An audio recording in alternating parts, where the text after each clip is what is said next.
Hello everyone, I am here to help you today. I know you use this video to fall asleep, so before that, like the video and subscribe to the channel. Also, where are you from and what time are you watching? Now get comfortable and relax. The digital clock on my nightstand clicked to 3:33 a.m. Its red numbers burning into the darkness like a brand I didn't need to see it. To know the time, my body had already jolted awake exactly 17 seconds earlier, as it had done every night for the past 2 weeks. First came the cold, not the ambient chill of my apartment's faulty heating system, but something deeper like ice water replacing the blood in my veins. Then the weight on my chest as if gravity had doubled itself exclusively above my rib cage, and finally the certainty. The absolute undeniable knowledge that I was not alone. My name is Robert Mercer. I'm 52 years old, a senior accountant at Delon Associates. I've never married and never had children. I've lived in apartment 703 at the Westwood for 11 years, a building known for its security and its quiet. Until recently, I cherished that quiet. Now I dread it because in that silence I can hear what doesn't belong. I lay perfectly still, my breath shallow, barely disturbing the sheets pulled tightly across my chest. There it was again, the sound that always followed my awakening. The unmistakable rhythm of footsteps in the hallway outside my bedroom. Not the dry click of shoes or the soft padding of bare feet, but the distinct squelch of wet soles pressing against hardwood, leaving moisture with each step. Squish, slap, squish, slap, squish, slap. Something was walking back and forth in my apartment.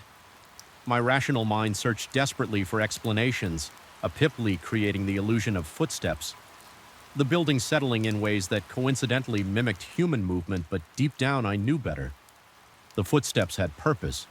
They paced with intent, always pausing at the same spots outside my bedroom door. By the living room window in front of the antique cabinet I'd inherited from my mother. The first time it happened, I convinced myself it was a dream. The second night, I blamed it on stress tax season was approaching and our firm had just taken on several major corporate clients. By the fifth night, I'd called the building manager insisting that someone must be accessing my apartment.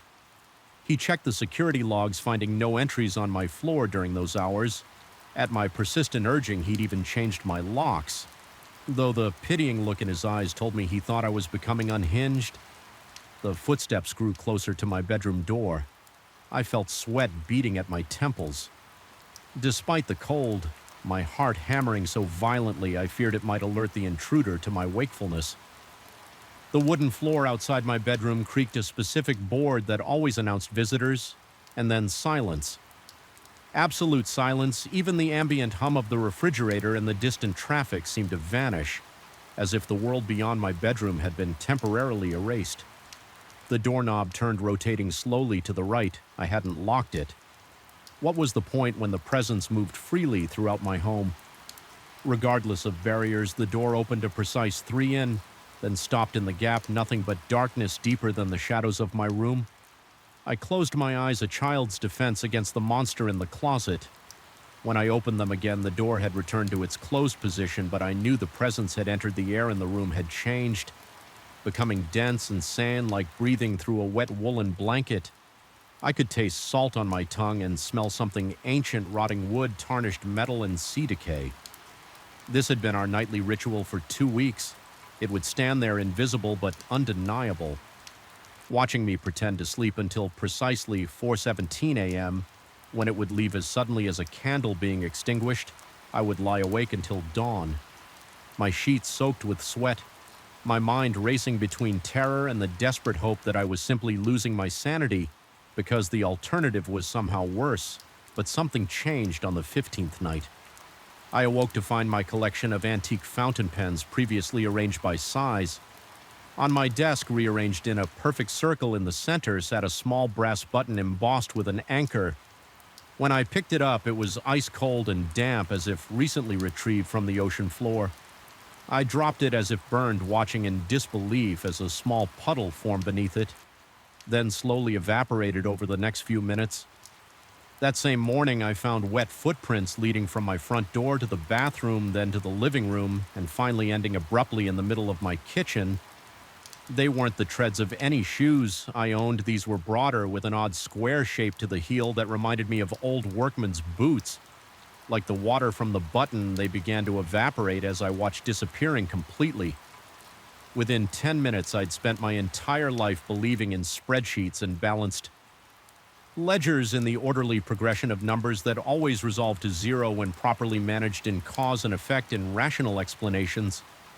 Now at 52, I found myself searching for sage bundles and protective charms online. During my lunch breaks, I declined dinner invitations from colleagues afraid to leave my apartment unattended for too long, yet equally terrified to return to it. My assistant had begun to ask if I was feeling well. I caught her staring at the dark circles under my eyes at my increasingly disheveled appearance. I'd always taken pride in my precision, in my iron shirts and perfectly knotted ties. Now I was lucky if I remembered to comb my hair. Sleep deprivation was eroding me from the inside out, wearing away at my carefully constructed professional facade after the footprints I installed cameras, one in my bedroom, one in the hallway, one in the living room. State-of-the-art motion activated with night vision capabilities. They sent alerts directly to my phone. The first 2 nights they captured nothing. Despite the continuing footsteps, the continuing presence at my bedside on the third night at exactly 3:33 a.m., all 3 cameras triggered simultaneously with trembling fingers.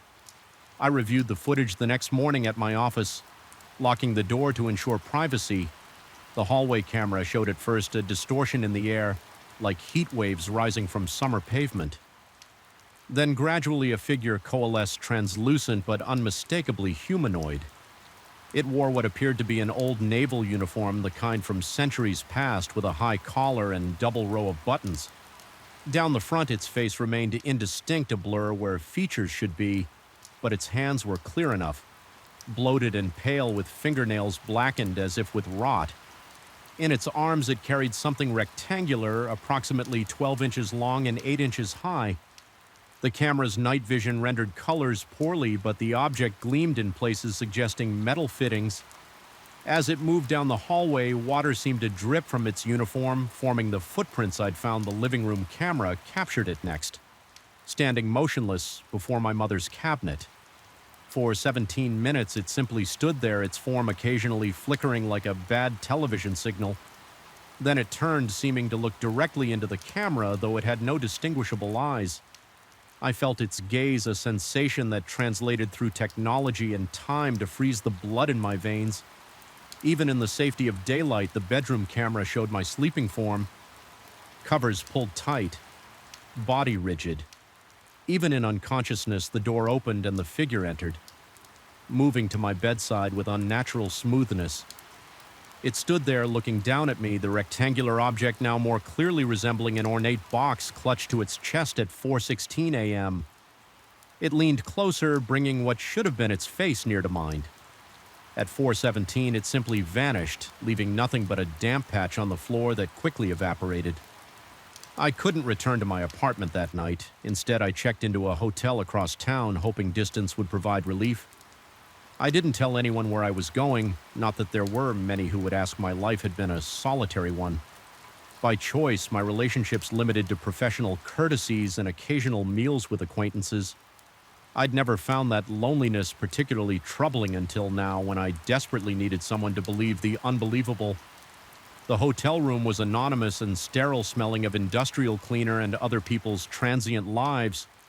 I double-locked the door, wedged a chair beneath the handle, and left every light burning. I took a sleeping pill, something I'd never needed before, and fell into a dreamless void around midnight. I awoke at exactly 3:33 a.m. The hotel room had changed the wallpaper previously. A bland beige now seemed to ripple with moisture, dark patches spreading like spilled ink across its surface. The carpet beneath my feet was sodden, squishing between my toes as I sat up in horror. The bathroom door, which I had left open, was now closed, and from behind it came the sound of water dripping with metronome. Precision, drip, drip, drip. My breath caught in my throat, lungs seizing as if filled with liquid. The chair I'd wedged against the main door remained in place, undisturbed. Whatever was here had not used conventional means of entry. The bathroom door knob turned slowly, Slowly, I couldn't move, couldn't scream, could barely force myself to blink as the door swung open. Steam billowed out hot and thick with that same salon smell through the vapor. I saw it more solid than in the camera footage, but still translucent around the edges. Water poured from its uniform, from its sleeves, from what would have been its hair, forming a growing pool at its feet. It carried the box, which I could now see was indeed an antique music box, ornately carved with nautical scenes, ships battling stormy seas, mermaids, and sea creatures. I couldn't identify tarnished brass fittings held it together, and a small key protruded from one side. The figure took a step toward me, another water soused around its heavy boots. It extended the box in gray bloated hands. My voice returned in a rush of terror. I asked what it wanted, why it had chosen me. The figure gave no response, but continued its slow advance box, outstretched like an offering or a demand.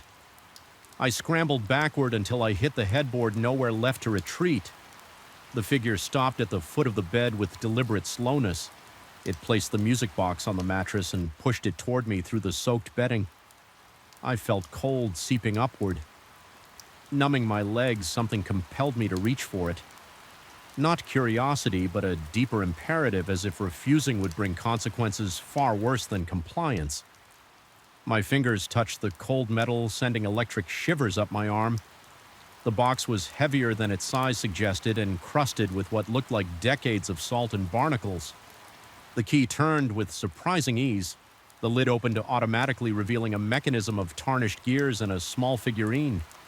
A sailor, much like my visitor, poised as if mid-stride on a ship's deck. Music began to play, a haunting melody I somehow recognized, though I was certain I'd never heard it before. Notes plucked at something deep in my memory, something buried beneath years of mundane existence. Images flashed through my mind, a harbor town. I'd never visited a ship with magnificent sails billowing in a storm, a cabin filled with maps and instruments, a mutiny, a captain proud and unforgiving locked in his quarters as the ship foundered in a tempest treasure, meant to pay a crew now sealed in a compartment flooding with seawater, a curse spat with dying breath. The sailor figurine rotated slowly, its tiny face becoming more detailed with each turn, until I recognized it not as anyone I knew, but as someone I had been in another life, another time. The music stopped abruptly. The figure at the foot of my bed wavered, its form becoming more distinct. I could see its face now, or what remained of it. After a century beneath the waves, recognition struck me with the force of a physical blow. It raised one dripping hand and pointed at me. Then at the music box, I understood with sudden terrifying clarity. This wasn't a haunting, it was a reckoning. I fled the hotel at dawn, but I knew it was pointless. Distance meant nothing to my visitor. It had found me across time. It would find me across space. I returned to my apartment. Drawn back by the same inexorable pull that had connected us from the beginning, the cameras remained in place, though I no longer needed them for confirmation. I knew what I had to do that night. I didn't fight to stay awake. I didn't barricade my door or leave the lights burning. Instead, I placed the music box, which had somehow appeared on my hotel bed when I wasn't looking on my nightstand. I showered, dressed in my best suit, and laid down precisely at midnight, hands folded across my chest like a corpse prepared for burial at 3:33 a.m. I opened my eyes to find him standing there, my first mate from a life I'd lived in 1847, the man I'd betrayed, locked in the hold with the others when our ship began to sink, the loyal sailor who had trusted me to lead him safely home, not to doom him to a watery grave for the sake of gold that now lay scattered across the Atlantic floor. He no longer dripped. His uniform was immaculate, as it had been before the storm. His face, once handsome and open, watched me with solemn judgment. He gestured to the music box. I nodded, understanding. At last, I had a debt to pay. Not with my life, but with the remainder of it. The coordinates were locked in the music box's melody. a code only the captain could decipher the location of the wreck of the remains of 27 good men of a treasure that meant nothing compared to the lives it had cost. They deserved to be found, to be returned to their families, even if only as names on a memorial, to be remembered as something more than an accounting error in a shipping company's ledger. As I reached for the music box, my visitors smiled a terrible, knowing expression. We had begun a journey that would consume what remained of my orderly, solitary existence. I would become a obsessed spend. Every penny of my savings be labeled a lunatic by those who had once respected me, but I would find them. It was the only way I would ever sleep through the night again. I turned the key in the lock and the melody began once more. The hum of electronics is supposed to be comforting. That's what I always told myself during those long nights alone in my studio, surrounded by mixers, monitors, and the soft glow of digital waveforms pulsing across my screens. As a sound engineer, I'd spent 20 years training my ears to catch imperfections, a slightly off-key note, an inconsistent reverb tail, the almost imperceptible crackle of a failing condenser mic. My ability to hear what others couldn't had built my reputation. But now that same gift had become my curse. It began 3 weeks ago, the digital. Clock on my studio wall read 3:17 a.m., that Lille hour when the world feels thinnest. I was hunched over my workstation finalizing the mix for an indie rock band's sophomore album. The deadline loomed just days away, and I'd fallen behind schedule after scrapping hours of work that somehow felt wrong. Not technically flawed, just wrong in a way I couldn't articulate. Sleep deprivation had become my constant companion, my eyes burning from staring at screens in the dim blue light of my home studio. The track playing a moody, atmospheric piece with layers of reverb and delay suddenly presented an anomaly. A faint, almost imperceptible hiss emerged between the guitar solos, something that shouldn't have been there. I froze. The playback rolled back 30 seconds and listened again with my studio headphones cranked to maximum volume.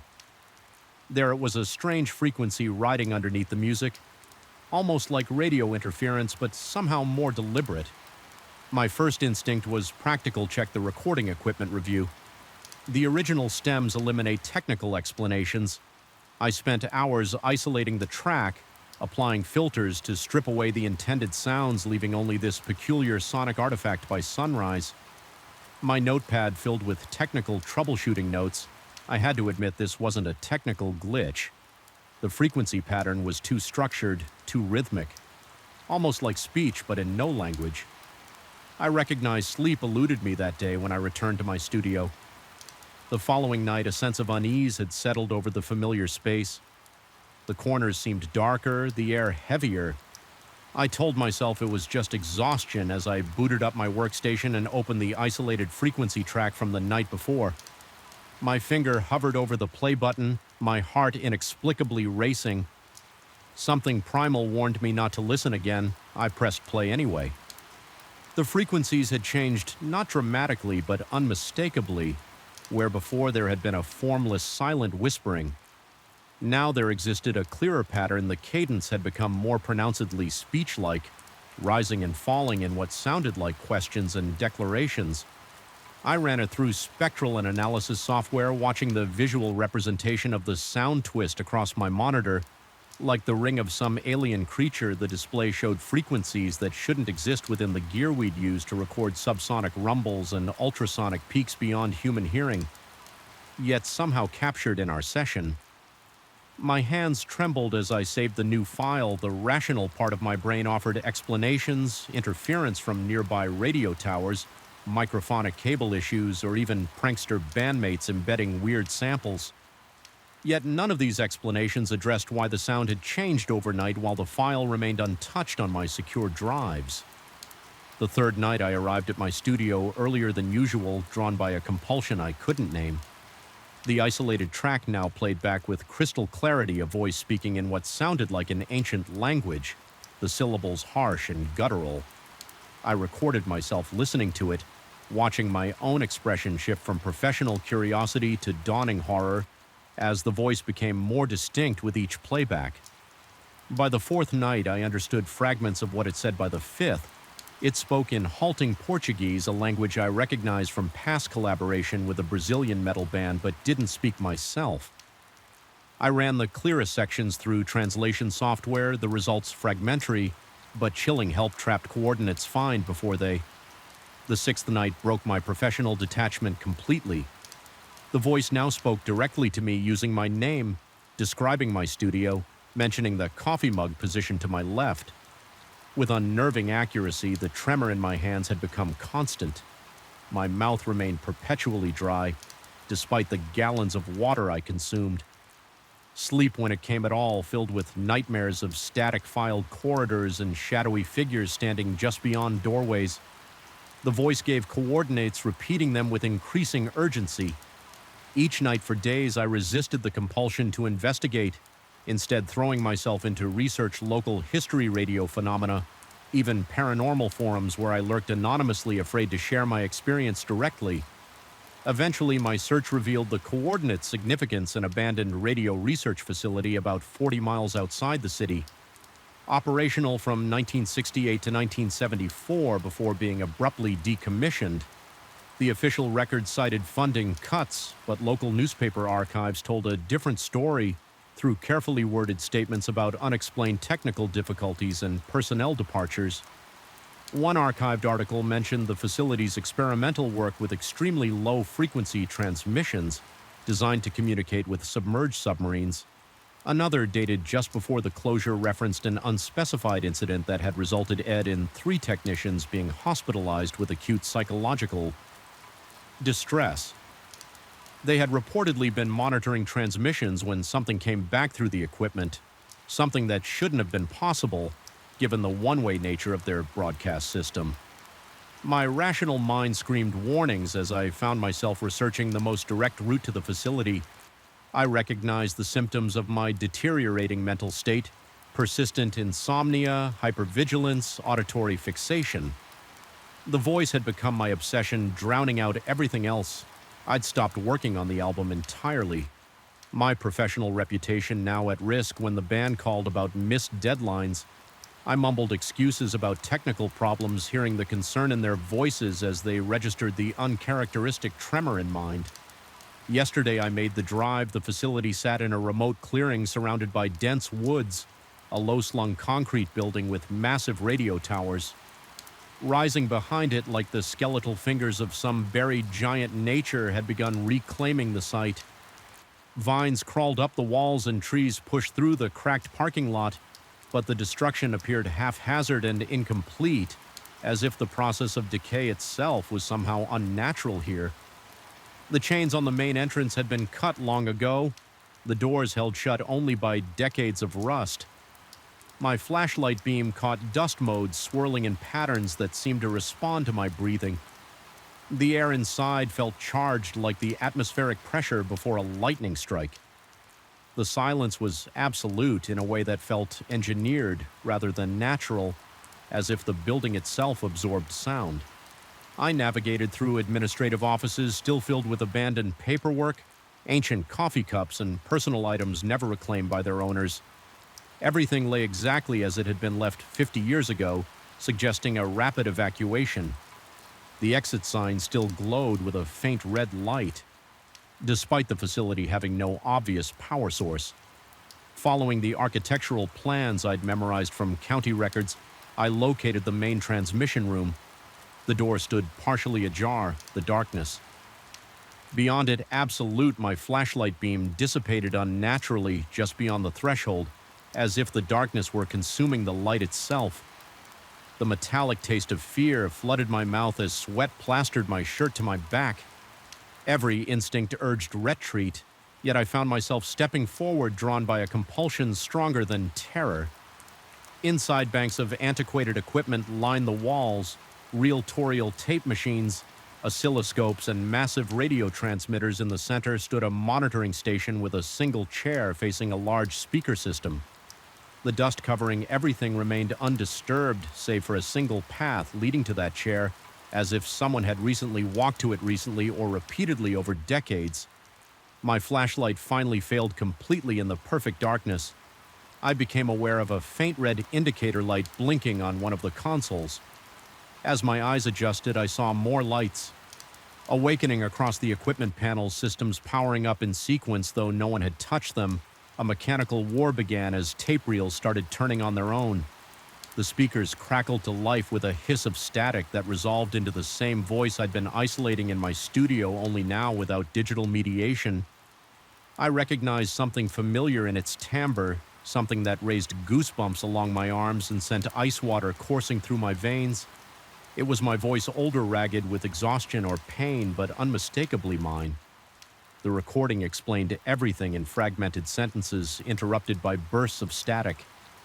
How I would become trapped here, how the facility's experiments had torn something in the fabric between dimensions, how the equipment had established a connection that worked across time itself, how I would spend years trying to contact my past self, my messages traveling backward. Through time embedded in recordings I would one day work on, I stumbled backward, colliding with equipment racks that should have toppled but somehow remained rigidly in place. My voice grew more insistent, explaining that I was already caught in the loop, that my presence here had activated something that couldn't be undone, that the transmission facility hadn't been abandoned because of what had come through from elsewhere, but because of what had become lodged here, a splinter of myself fractured across time. The room's single chair swiveled slowly toward me, though no one sat in it. The voice urged me to take the seat to complete the circuit. It promised answers, release an end to the paradox. My limbs moved with dreamlike heaviness as I approached the monitoring equipment. Displayed waveforms identical to those I'd obsessed over in my studio. The visualization of my own voice.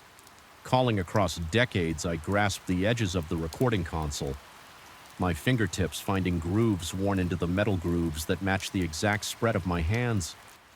How many times had I stood in this exact spot making this exact choice? In that moment of clarity, I understood my options had already collapsed to one, and yet I turned and ran through darkened corridors that stretched impossibly longer than the building's exterior. Dimensions should have allowed past equipment that activated as I passed tapes, spinning dials, tracking my escape out the main entrance where my car waited, its interior light flaring unnaturally bright. When I opened the door, I drove home in a daze, my hands shaking so violently I could barely grip the steering wheel. The engine produced harmonics that matched the frequencies from the recordings. The radio cycled through stations without my touch, fragments of broadcasts merging into messages, meant specifically for me back in my studio. Now I'm recording this account while I still remember, while I still believe it happened, because with each hour that passes, the certainty fades. Reality seems to be revising itself around me. The original recording that started everything, I can no longer find it in my project files. The research about the facility deleted from my browser history, though I never touched it. My reflection in the studio monitors shows exhaustion, but also something else, a subtle asynchronicity. As if my movements register a fraction of a second before I make them. Sometimes in my peripheral vision, I see myself standing in the corner of the room, watching with eyes that hold decades of patience. The deadline for the album has somehow reset itself. According to my calendar, I have 3 more weeks, the exact amount of time I had when this all began. The band has no recollection of calling about missed deadlines. My notes about the strange frequency are gone, replaced by mundane mixing observations. But I remember, and I will not return to that facility no matter how compelling the voice becomes. I've disconnected my equipment, replacing everything that might have been contaminated. I've soundproofed the studio, further installed electromagnetic shielding. I will finish this album using only analog equipment, avoiding digital processing entirely. Yet even as I implement these precautions, I notice new frequencies emerging in the background noise of the room. My air conditioner, the refrigerators hum, the electrical current in the walls, all of them carrying fragments of that same message, that same voice, my voice. And sometimes in the deep hours of the night, I catch myself reaching for headphones, fingers poised to isolate new frequencies, to amplify them, to listen just one more time to what they might reveal. In those moments, I feel the future version of myself watching, waiting for the inevitable moment when curiosity overcomes caution, when the loop begins again. The first night in apartment 302, I woke at exactly 3:17 a.m. to the distinct sensation of being watched. My eyes snapped open to darkness so complete it seemed to press against my retinas. The air hung unnaturally still, carrying a faint medicinal smell I couldn't place antiseptic yet. Somehow ancient as my eyes adjusted, I could make out only the vague outlines of unfamiliar furniture boxes still stacked from the move. Nothing appeared out of place, yet something was profoundly wrong. The silence buzzed with a strange electricity that made the hairs on my arms stand rigid. I remained paralyzed in bed until dawn. Gradually revealed an empty room, telling myself that the disorientation was natural. When sleeping in a new place, I didn't yet understand that in this building, emptiness was merely an illusion. My name is Dr. Thomas Reed. At 36, I built a respectable career as a neuropsychiatrist, recently accepting a position at Westlake Memorial Hospital that necessitated my move to this historic building. Downtown Parkview Apartments was constructed in 1926, a grand 7-story brick structure with ornate cornices and an imposing marble lobby. The real estate agent had emphasized its prestigious history, mentioning past residents of significance, judges, professors, a state senator. What failed to mention was the building's other history, the one I'd soon piece together through Whisper's strange encounters and the growing certainty that apartment 302 was not simply a space, but something closer to a condition. The day after moving in, I encountered my first neighbor in the narrow hallway connecting our apartments. Mrs. Avery from 303, a thin woman with steel-gray hair pulled back so severely it seemed to stretch her skin, was locking her door as I exited mine. Upon seeing me, she froze, key suspended. Mid-turn, her eyes widened slightly before narrowing in calculation.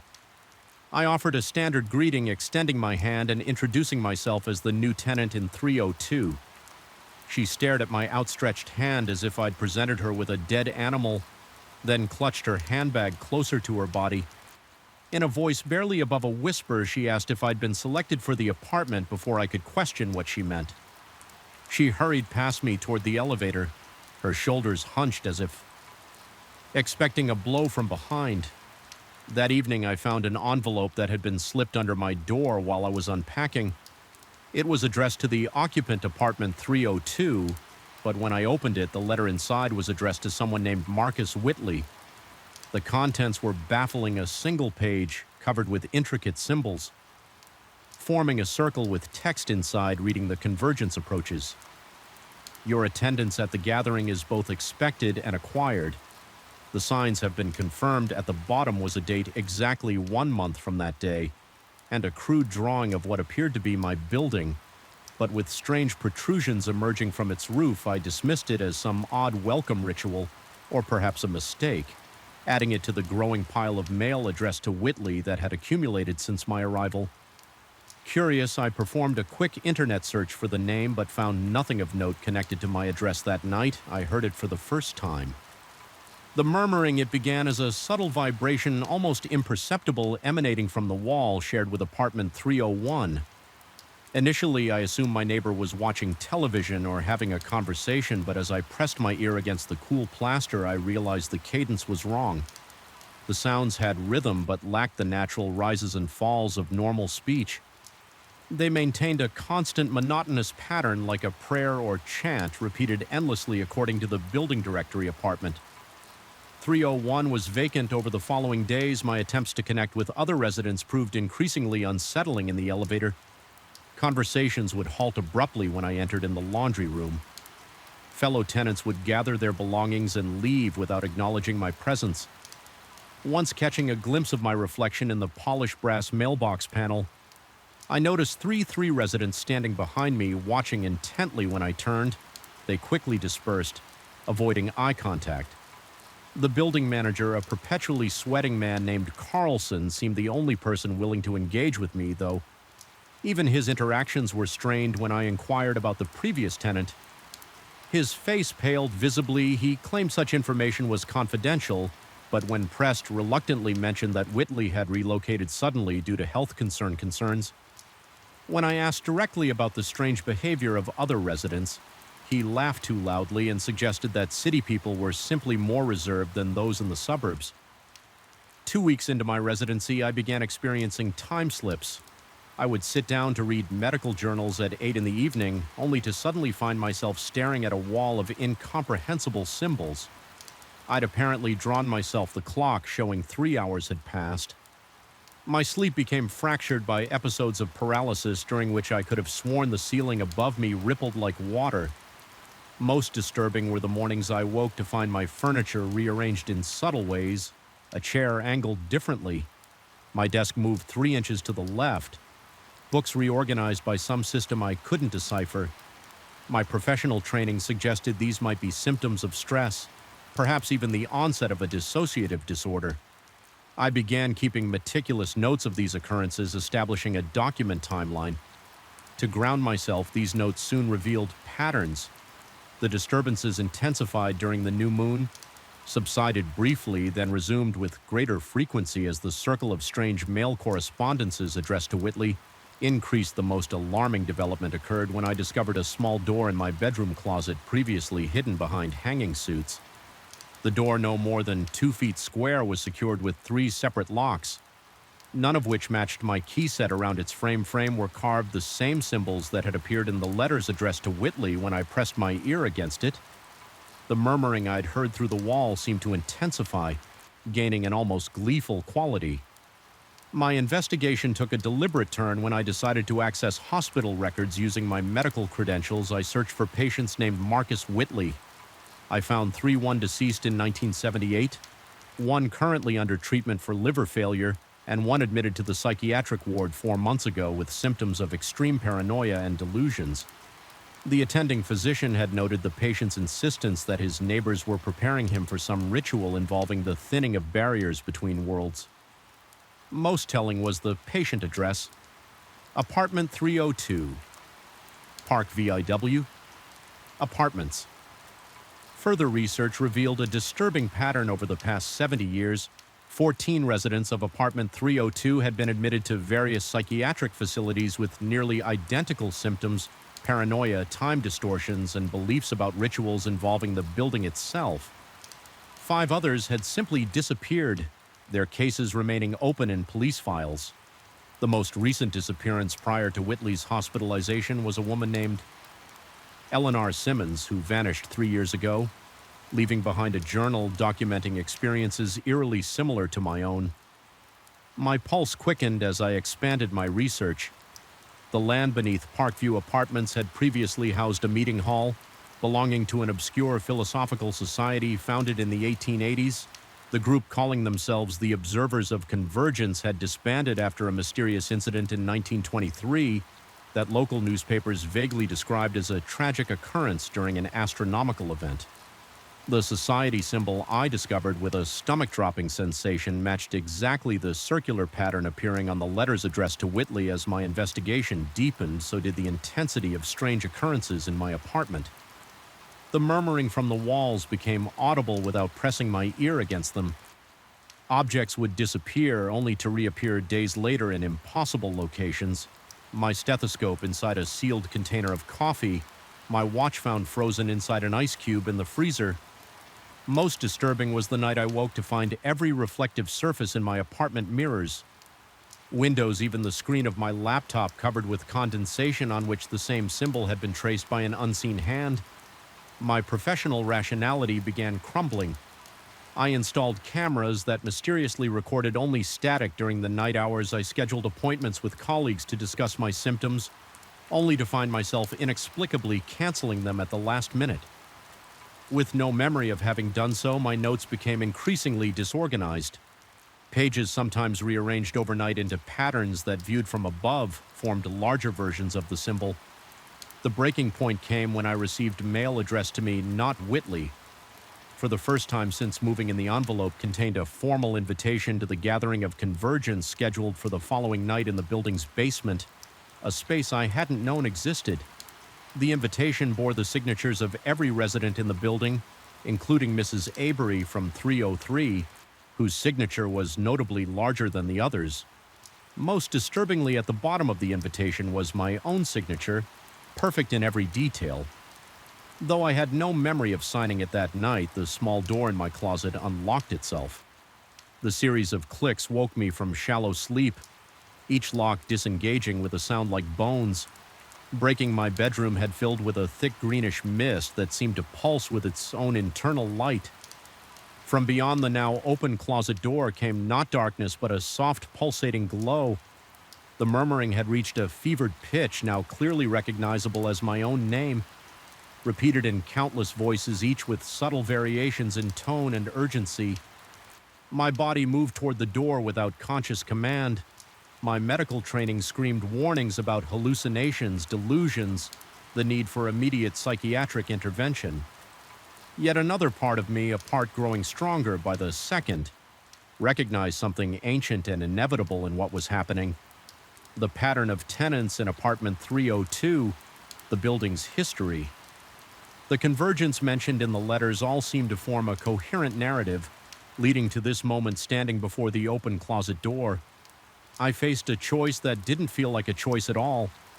Beyond the small opening was not the expected building infrastructure, but a vast, impossible space filled with shifting geometries and colors that existed beyond the visible spectrum, somehow perceivable, yet indescribable.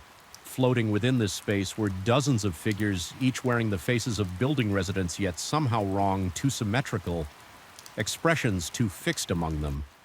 I recognized faces from photographs in my research, previous occupants of apartment 302, including Marcus Whitley and Eleanor Simmons, their expressions tranquil yet vacant. In that moment, professional rationality provided one final desperate theory: a gas leak perhaps causing mass hallucinations and delusions that had affected residents for decades, particularly concentrated in apartment 302. Due to some quirk of the ventilation system, this would explain the consistent symptoms, the shared delusions, the building's troubled history. I grasped this explanation like a drowning man clutching driftwood, even as the figures beyond the door extended their hands toward me in perfect synchronization. I stumbled backward, the cold sweat of terror drenching my clothes with tremendous effort. I forced the small door closed and fled the apartment. Racing down 7 flights of stairs, I burst into the night air, gasping as if surfacing from deep water. I spent the night in my car, shivering. Despite the warm spring temperature, watching the windows of Park View apartments. Every window was dark except for 302, which pulsed with that same greenish light I'd seen in my bedroom morning, found me exhausted but resolute. I would not return to the apartment except to retrieve essential belongings, and even then, not alone. I contacted a colleague, Dr. Sarah Chen, explaining I needed her help with an urgent matter. She agreed to meet me at the building that afternoon upon our arrival. The lobby was deserted. The elevator responded immediately to my call, something that had never happened before as we ascended to the 3rd floor. Sarah commented on the building's unusual silence. The hallway to 302 stretched longer than I remembered the numbered doors, seemingly farther apart. At my apartment door, I hesitated, key in hand, as Sarah placed a steadying hand on my shoulder. The apartment we entered was immaculate, not a single sign of the previous night's events. No condensation on surfaces, no rearranged furniture, no green mist. Most significantly, the small door in my closet had vanished, replaced by a solid wall. Sarah explored the apartment with clinical interest while I stood frozen in the center of the living room, unable to reconcile this normalized space with my experiences. As Sarah examined the stack of mail addressed to Whitley, her expression grew concerned. She pointed out what I had somehow missed. Every letter bore the same postmark date. Despite arriving over several weeks, more alarmingly, they all listed my name as the sender. Knock at the door interrupted our discussion. Mrs. Avery stood in the hallway, her severe expression softened into something like pity. She explained that she was heading the residence committee and wanted to personally invite me to a building meeting that evening in the community room. Something in her too-wide smile and unwavering gaze triggered a cascade of warning signals in my mind when Sarah introduced herself as my colleague. Mrs. Abernathy's expression flickered briefly to confusion, then back to that fixed smile. She insisted the meeting was for residents only. but we were welcome to speak privately in her apartment to discuss any concerns. I declined politely. Citing work commitments as Mrs. Avery turned to leave, she paused, remarking that I seemed much more adaptable than Mr. Whitley had been. The observation was delivered with such cold calculation that even Sarah, who had heard none of my previous experiences, tensed visibly beside me. After gathering essential belongings, we left Parkview Apartments in Sarah's car. I finally shared the full extent of my experiences and research, rather than dismissing them. She listened intently, occasionally asking clarifying questions that revealed her genuine concern. When I finished, she offered not psychological diagnosis, but a key to her guest room, insisting I stay there until I could find new accommodations that evening. Watching the local news in Sarah's apart across town, a brief segment caught my attention. A small fire had been reported at Parkview Apartments. Specifically in Unit 302, no injuries were reported and damage was contained to that single unit. The cause was under investigation, but initial reports suggested an electrical issue. 3 days later, I received a certified letter from Carlson, the building manager. The apartment had been declared uninhabitable due to fire damage, and my security deposit would be refunded in full. Enclosed was a check and a short handwritten note. The gathering has been postponed. Your participation will be required at a later date. We have your forwarding address. I moved to a different city the following week, accepting a position at a smaller hospital that represented a step down in my career. I've changed my phone number, deleted social media accounts, even considered changing my name. Yet sometimes in the moments between wakefulness and sleep, I hear the murmuring again. My name repeated in countless variations, growing steadily closer, and I wonder how long until apartment 302 finds me again. The first night I slept at Thornwood Estate, I woke at precisely 3:17 a.m. to the sound of scratching. Not the familiar scratching of branches against windows or rodents and walls, but the methodical scratching of pen against paper, close, persistent, impossible. I sat upright in my temporary bed, surrounded by tarps and construction materials, my heart hammering against my ribs. The sound stopped abruptly. The darkness pressed against my eyes as I strained to listen, but all I could hear was the old house settling in my own shallow breathing. I told myself it was nothing, just the mind playing tricks in an unfamiliar place. But even as I lay back down, I couldn't shake the sensation of eyes watching from the darkness. Regarding me with cold curiosity, my name is Daniel Mercer, and I've been an architect for nearly 15 years, specializing in historical renovations. When Catherine Blackwood contacted me about restoring her family's rural guest house, a Victorian structure that had stood abandoned for decades on the edge of her estate, I jumped at the opportunity. The Blackwood family was well known in architecture, owl circles for their patronage of distinctive buildings, and this project promised both a healthy commission and potential portfolio. Prestige, what I didn't expect was to find myself questioning the very foundations of reality. The guest house sat a quarter mile from the main estate, partially concealed by a stand of ancient oaks. Its faded grandeur was evident even beneath decades of neglect. Intricate woodwork framing tall windows, a wraparound porch with delicate latticework, and steep gables that pierced the sky like accusations. M. Blackwood, a thin woman with prematurely silver hair, had been oddly perfunctory when showing me around the property. She informed me that the guest house hadn't been used since the 1970s, quickly pointed out structural concerns, then left me to my assessment with an offhand comment that the place always gave her a certain discomfort. At the time, I attributed her behavior to the typical eccentricity of wealthy clients. 3 weeks into the restoration, I discovered the hidden space while examining what appeared to be an anomaly in the blueprints, a section where interior dimensions didn't match exterior measurements. I found a seam in the wooden paneling of the master bedroom. It took considerable effort to pry open the concealed door, its edges sealed by decades of paint, and settling behind it lay a narrow space barely 4 feet wide but running the length of the wall, a secret passage of sorts. The air inside carried tar, the dense, undisturbed must of long abandonment, thick with dust and the sweet, sour smell of decaying paper. That's where I found the diary, a leather-bound journal wedged on a small shelf, Its cover cracked and faded to the color of dried blood. I should have reported the find to Miss Blackwood immediately instead, driven by a curiosity I now recognize as my undoing. I took it to my workstation and began reading.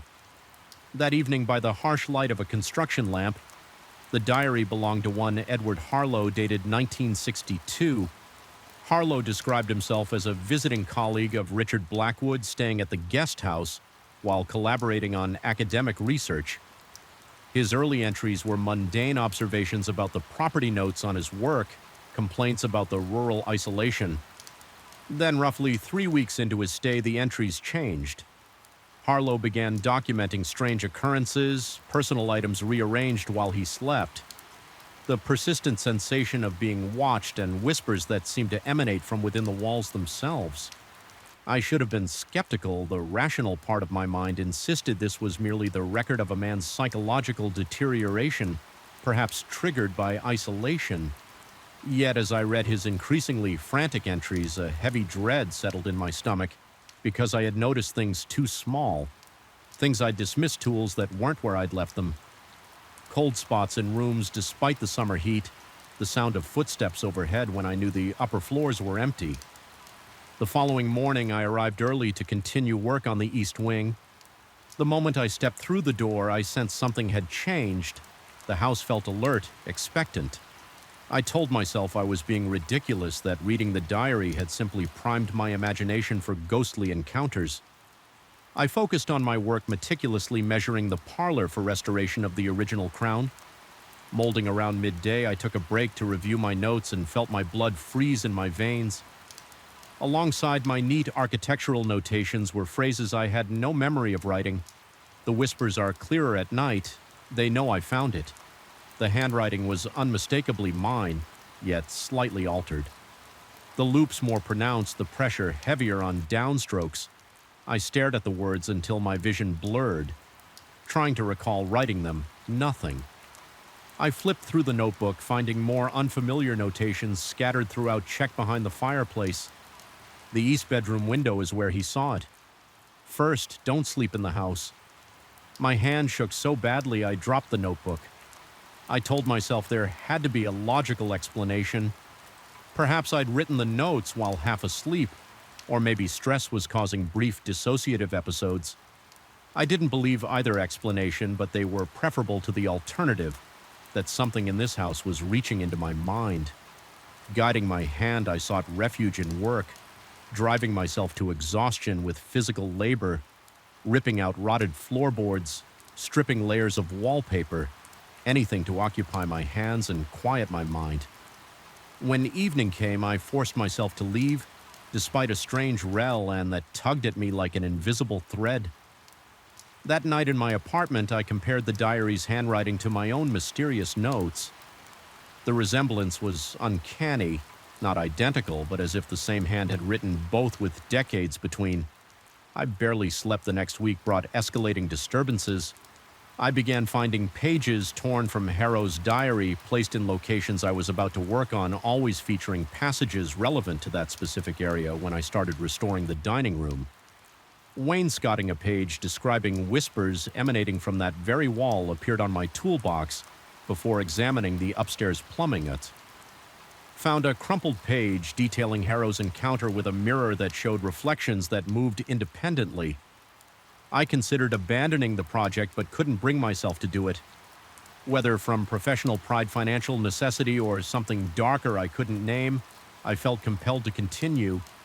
Instead, I decided to spend a night in the guest house, hoping to either confirm my fears or dispel them. I told no one of my plans, simply bringing a sleeping bag and basic provisions after my crew left for the day. The house transformed after sunset shadows stretched and contracted in ways that defied the movement of my work. Light the floorboards released sighs and moans that seemed to form half-words. I positioned myself in the parlor, Harrow's diary beside me, and waited for hours. Nothing happened beyond the normal settling of an old structure. Then at 3:17 a.m., the precise time I'd awakened during my previous overnight stay, the temperature plummeted. My breath clouded before me as I huddled deeper into my sleeping bag, watching the doorway with wide eyes. The scratching began that same sound of pen on paper. It came from everywhere and nowhere. I fumbled for my flashlight, casting its beam around the empty room. The sound continued, growing more frantic, then silence. I heard footsteps crossing the floor above me. Deliberate and measured, a door opened and closed. More footsteps now on the stairs. Paralysis gripped me, my muscles locked, refusing to obey the desperate commands to run. The footsteps reached the bottom of the stairs, paused, then continued toward the parlor. I sat rigid, heart thundering, mouth dry as sand, as I watched the empty doorway. Nothing appeared yet. The footsteps entered the room, circling my position with deliberate slowness. The air around me moved as if disturbed by someone or something. Examining me from all angles, I felt breath on the back of my neck, cold, stale, wrong, and a whisper too faint to decipher. When my paralysis finally broke, I scrambled backward until I hit the wall, sweeping my flashlight in Y arcs through the empty room. The presence retreated, and with it the unnatural cold. I spent the remainder of the night pressed against the wall, too terrified to close my eyes. Waiting for dawn with desperate intensity, the morning light brought no comfort. As I gathered my things to leave, my eyes fell on the diary, open to a page I hadn't read before. The entry described my exact actions from the previous night, written in handwriting that was a perfect fusion of hairstyle in my own. The final line read, "Soon, you'll understand that the house doesn't just record it, transforms." I should have left, then reported myself ill and never returned.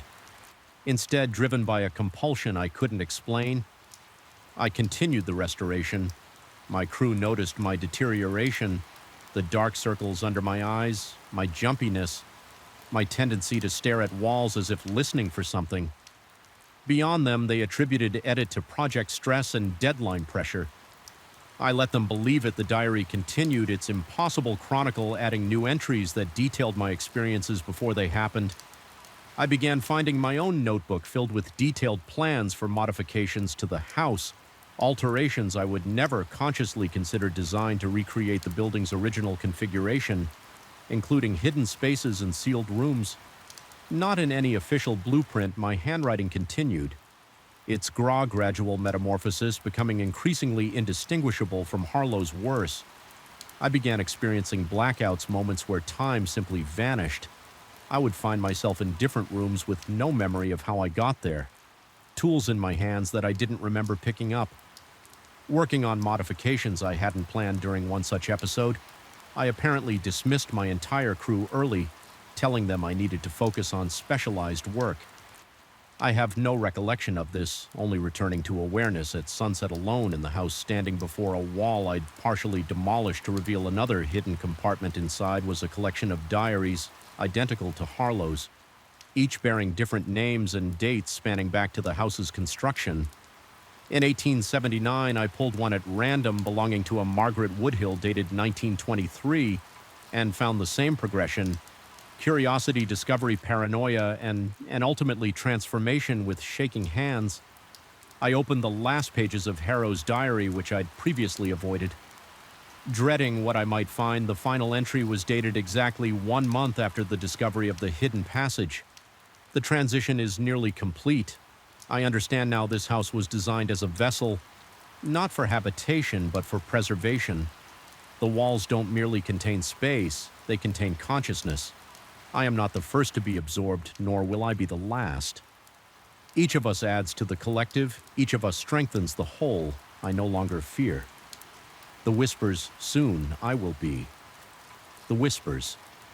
The signature at the bottom began as Edward Harlow, but transformed midden name into something illegible, as if the writer's identity dissolved during the very act of claiming it. That night I fled the estate with both Harlow's diary and my own notebook, driving aimlessly until exhaustion forced me to stop at a roadside motel. In my room, I spread my notes across the bed, desperately searching for a pattern, an explanation, anything that might help me understand what was happening. Around 3 a.m., I surrendered to fatigue, collapsing into uneasy sleep. I dreamed of the house, its walls breathing, its floors pulsing with collected consciousness. In the dream, I walked its corridors with perfect familiarity. my fingers trailing along surfaces that responded to my touch like living skin behind each wall. Voices murmured in welcome. I belonged there. I had always belonged there. The house had been waiting for me. I woke gasping, clawing my way back to reality. Dawn light filtered through cheap curtains as I scrambled to check my notebook. New writing-covered pages I was certain had been blank detailed sketches of the guest house, with annotations indicating further hidden chambers, and a meticulous construction schedule for renovations that would take exactly 1 more month to complete. The handwriting was no longer a hybrid of styles. It was Edward Harrow's precise and fluid, with no trace of my own hesitant architect's scroll. As I stared at the pages, my phone chimed with a text from M. Blackwood. Mr. Mercer, my security system shows you on the property at 3:17 this morning, making unauthorized structural changes. Kindly explain yourself. I haven't returned to the Thornwood guest house. I've fabricated excuses to Miss Blackwood about a family emergency requiring my immediate attention. She's been surprisingly understanding, suggesting I take all the time I need before resuming work. The house has waited this long, she wrote. It can wait a little longer. My hands shake constantly. Now I check my notebook obsessively for new entries, new EV evidence that whatever consciousness resides in that house has followed me. Most nights I dream of hidden passages and whispered conversations in the dark. Sometimes I wake to find myself writing fluid, confident strokes, detailing plans for my inevitable return to Thornwood. Yesterday I received a package, no return address. No note enclosed inside was an empty leather-bound journal identical to Harrow's diary, but pristine, unused on the first page, a single sentence in handwriting that perfectly matches what mine has become. When you're ready to continue your work, we'll be waiting. I've locked the journal in my safe, but sometimes at night I hear scratching from inside, the sound of pen on paper, recording thoughts I haven't yet had, plans I haven't yet made, and a return journey I haven't yet taken, but somehow know is inevitable because the most terrifying realization isn't that the house is haunted. It's that part of me is already there, waiting for the rest to follow. Static crackles like brittle bones breaking in the darkness.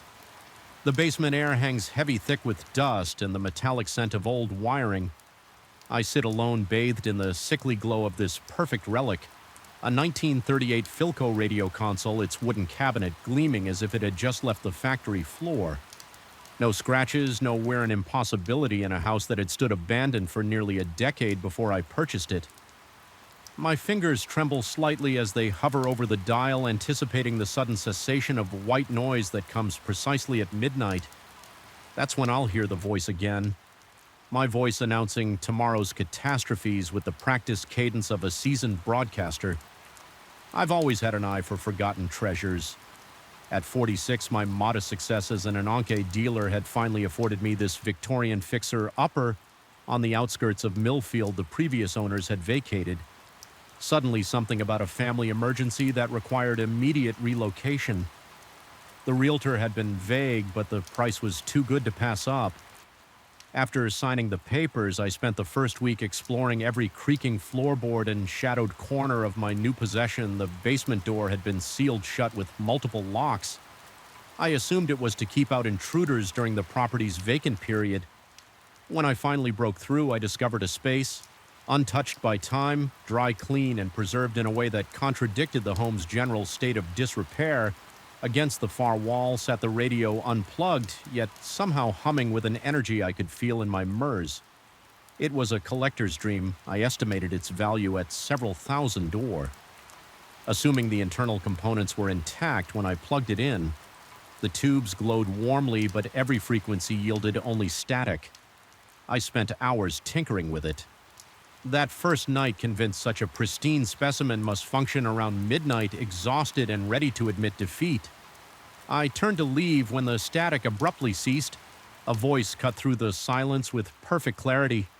My initial thought was that I'd accidentally tuned into a late night news broadcast. The announcer spoke of a bridge collapse on Highway 16 with multiple injuries and traffic backed up for miles. I made a mental note to avoid that route during my supply run the next day. It wasn't until my morning coffee, when I overheard 2 customers discussing a freak accident that had just occurred, that ice began creeping through my veins. The bridge on Highway 16 had indeed collapsed exactly as described not by last night's news but by this morning's. The radio had announced it nearly 12 hours before. Before it happened over the following weeks, a pattern emerged each night at precisely midnight.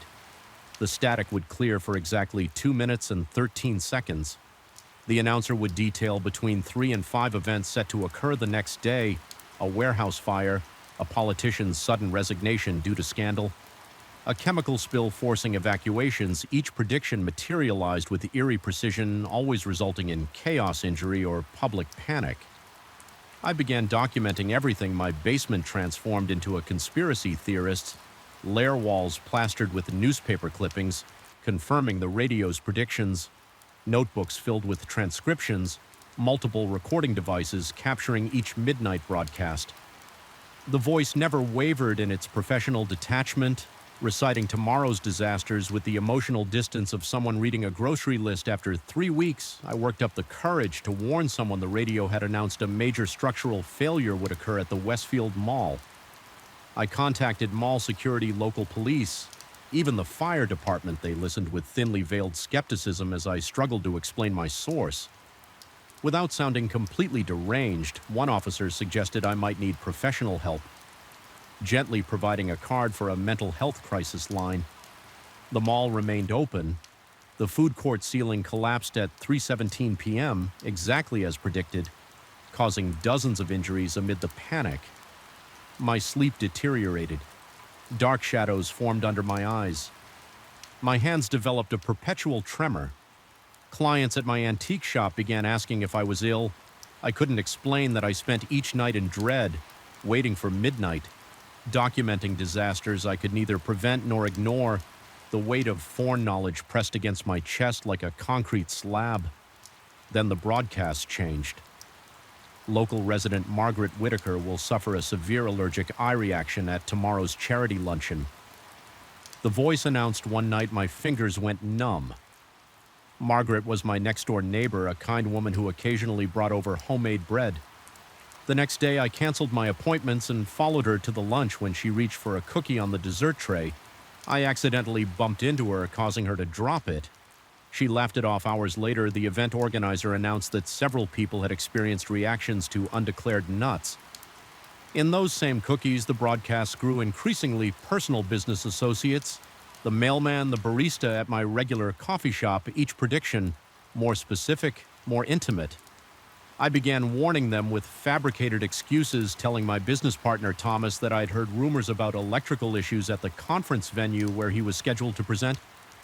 Convincing him to withdraw, the venue's power failed mid-event, trapping dozens in elevators and darkened hallways through it all. Something else was changing, something that sent cold sweat trickling down my spine. Even as I meticulously logged each prediction, the voice was shifting. The professional broadcaster's tone remained, but subtle inflections, certain pronunciations began to sound disturbingly familiar. I started recording my own voice, comparing it to the radio announcements. The similarities were undeniable. Last night marked 30 days since I discovered the radio. I descended the basement stairs, each step heavier than the last.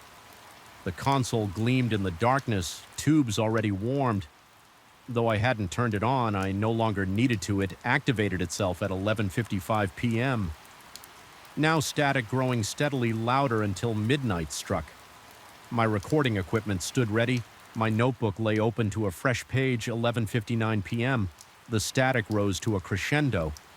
My teeth vibrating with its intensity, then silence, clean and absolute. This is an emergency broadcast. My voice, unmistakably mine, now spoke from the radio with perfect calm.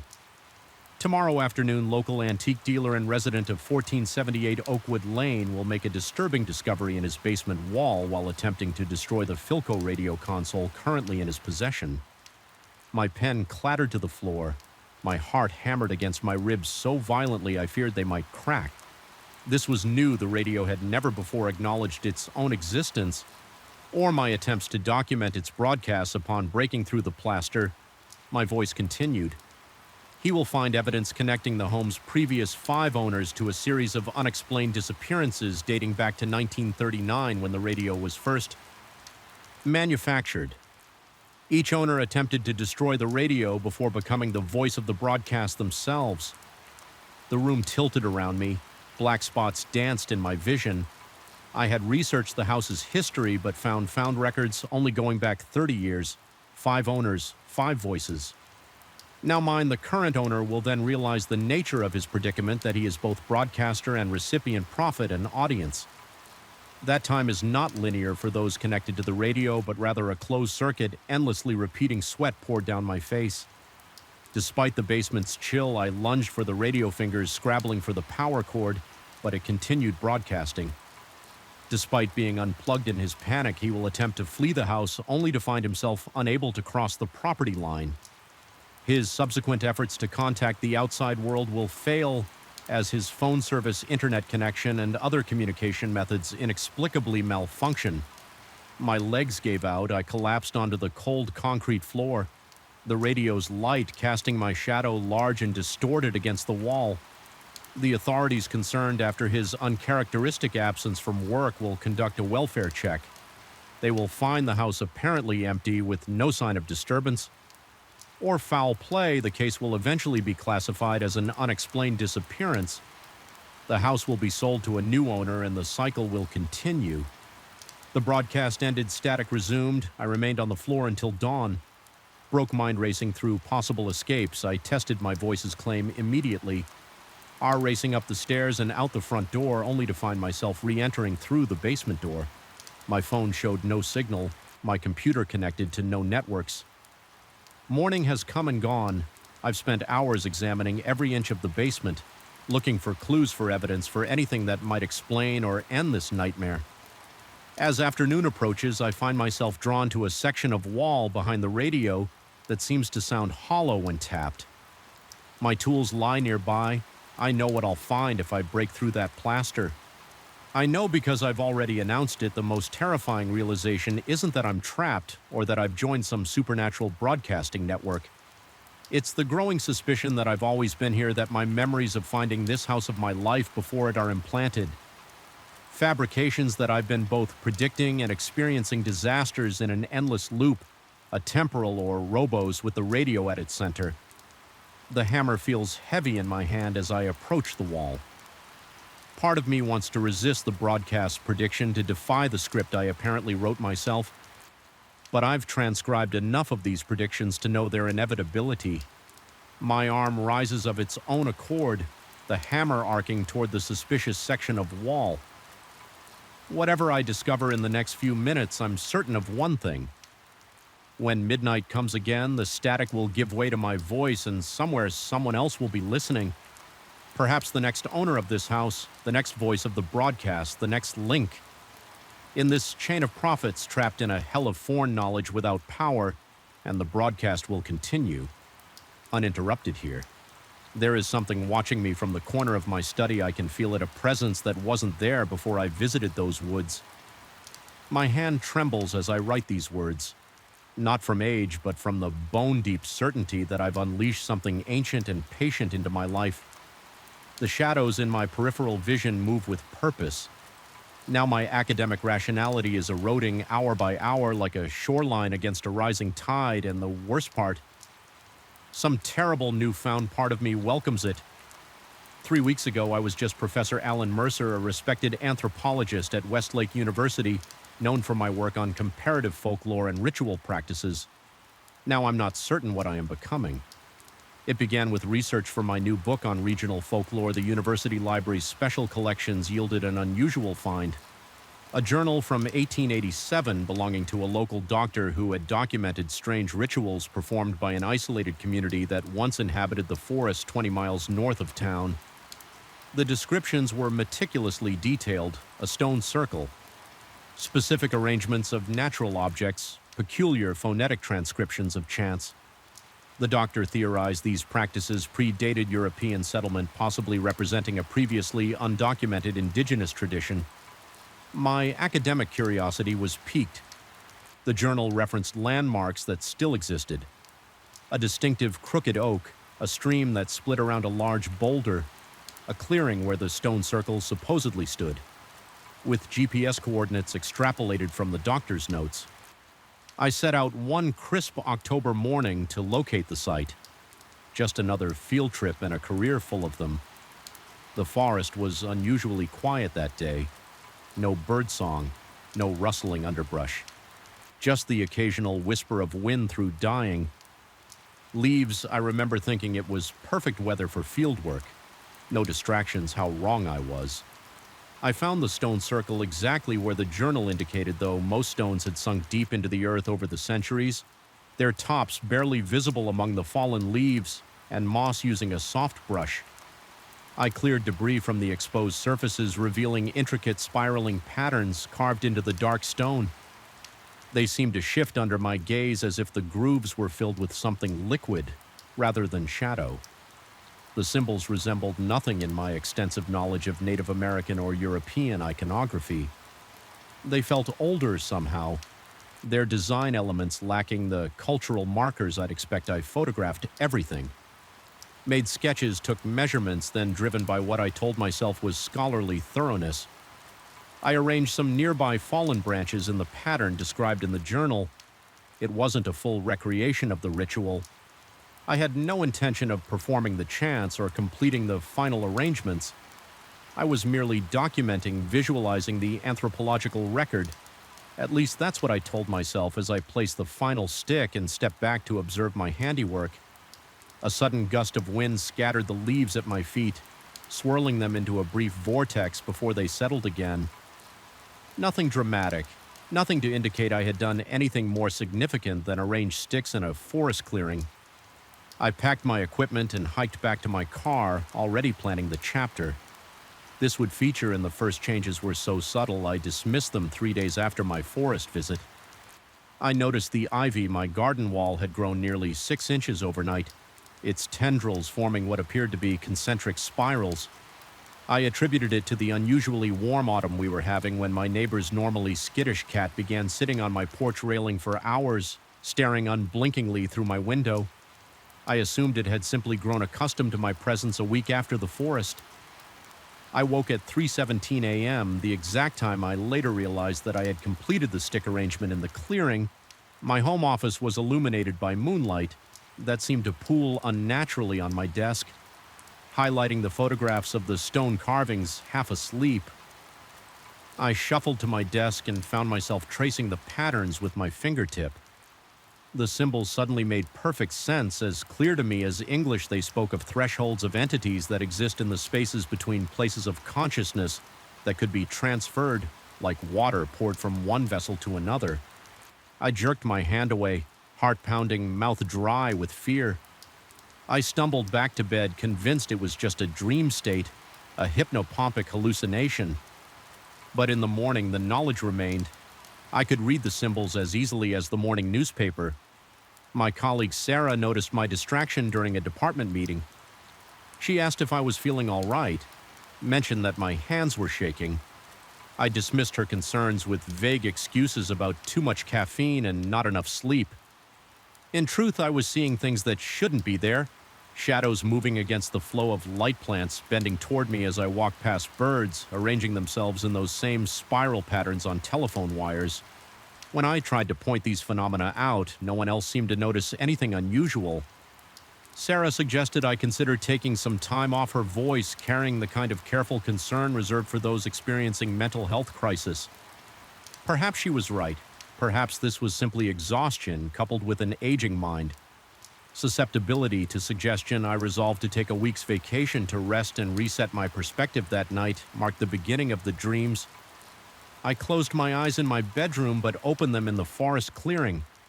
Everything was sharper, there more vivid than reality. Colors more saturated, sounds more distinct, smells more complex. The stone circle glowed with a faint luminescence that pulsed like a heartbeat, and I wasn't alone. They lurked just beyond the circle forms that seemed composed of forest debris and shadow, vaguely humanoid but wrong in ways my waking mind couldn't fully process. They whispered in a language that scraped at my consciousness, yet I understood every word. They were ancient. They explained without speaking they had been there before. Humans walked upright before mammals, before the trees. They existed in a layer of reality adjacent to our own, able to observe but rarely interact except through rituals like the one I had begun. I woke drenched in sweat, my sheets twisted around my legs like binding ropes. Morning light streamed through my window, but it brought no comfort. The dream had been too vivid, too coherent to dismiss, and there on my forearm was a perfect spiral pattern pressed into the skin as if I'd slept on something that left an impression, but my sheets and mattress bore no such pattern. Over the next few days, my home became a place of subtle wrongness, the plants in my garden grew explosively, their stems and leaves forming those same spiral patterns. Birds congregated in my yard in unnatural numbers, falling silent when I appeared, their heads turning in unison to track my movements. At night, I would catch glimpses of something moving through my house, not a physical presence, but a disturb in the air like heat. Shimmer given form, my dreams continued to take me back to the stone circle each night. The entities, I had begun to think of them as the Watchers, moved closer, their forms becoming more defined. They were teaching me things: how to see the currents of energy flowing through living things, how to understand the language of roots and fungi, how to perceive the slow thoughts of stones. I began to suspect that these weren't dreams at all, but actual journeys. My consciousness was being drawn out of my body while I slept, pulled back to the ritual site to continue what I had unwittingly started. I tried staying awake, coffee, energy drinks, loud music, cold showers. Nothing worked for long. Eventually, exhaustion would claim me and I would find myself back in the clearing. Once in desperation, I drove to a hotel 50 miles away. It made no difference. Distance seemed meaningless to whatever force now had its hooks in my mind. My waking hours became increasingly difficult to navigate. I canceled my classes claiming illness. I stopped answering calls from colleagues. Food lost its taste. Music, its melody, only the symbols from the stones held any meaning. Now I began carving them into my furniture, painting them on my walls, arranging my possessions in spiral patterns without realizing I was doing it. Until the task was complete, the Watchers told me I was changing, becoming a bridge. The ritual I had begun was a transformation, not an invocation. They had been waiting for centuries for someone to re-establish contact. The doctor whose journal I had found had done the same.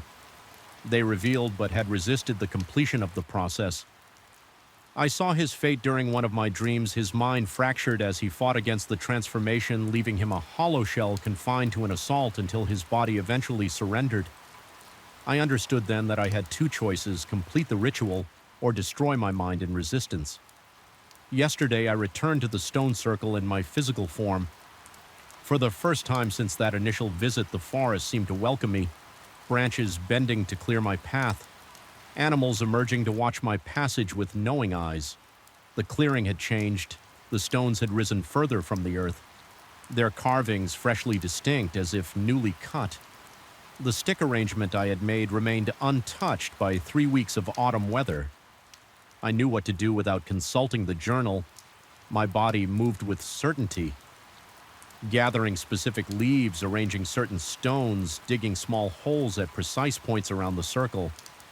As the sun began to set, I positioned myself in the center and began to speak words I had never learned, yet somehow knew perfectly. The air thickened around me, the boundaries between worlds growing thin.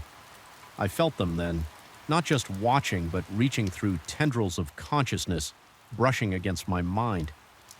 The sensation was electric, terrifying, exhilarating.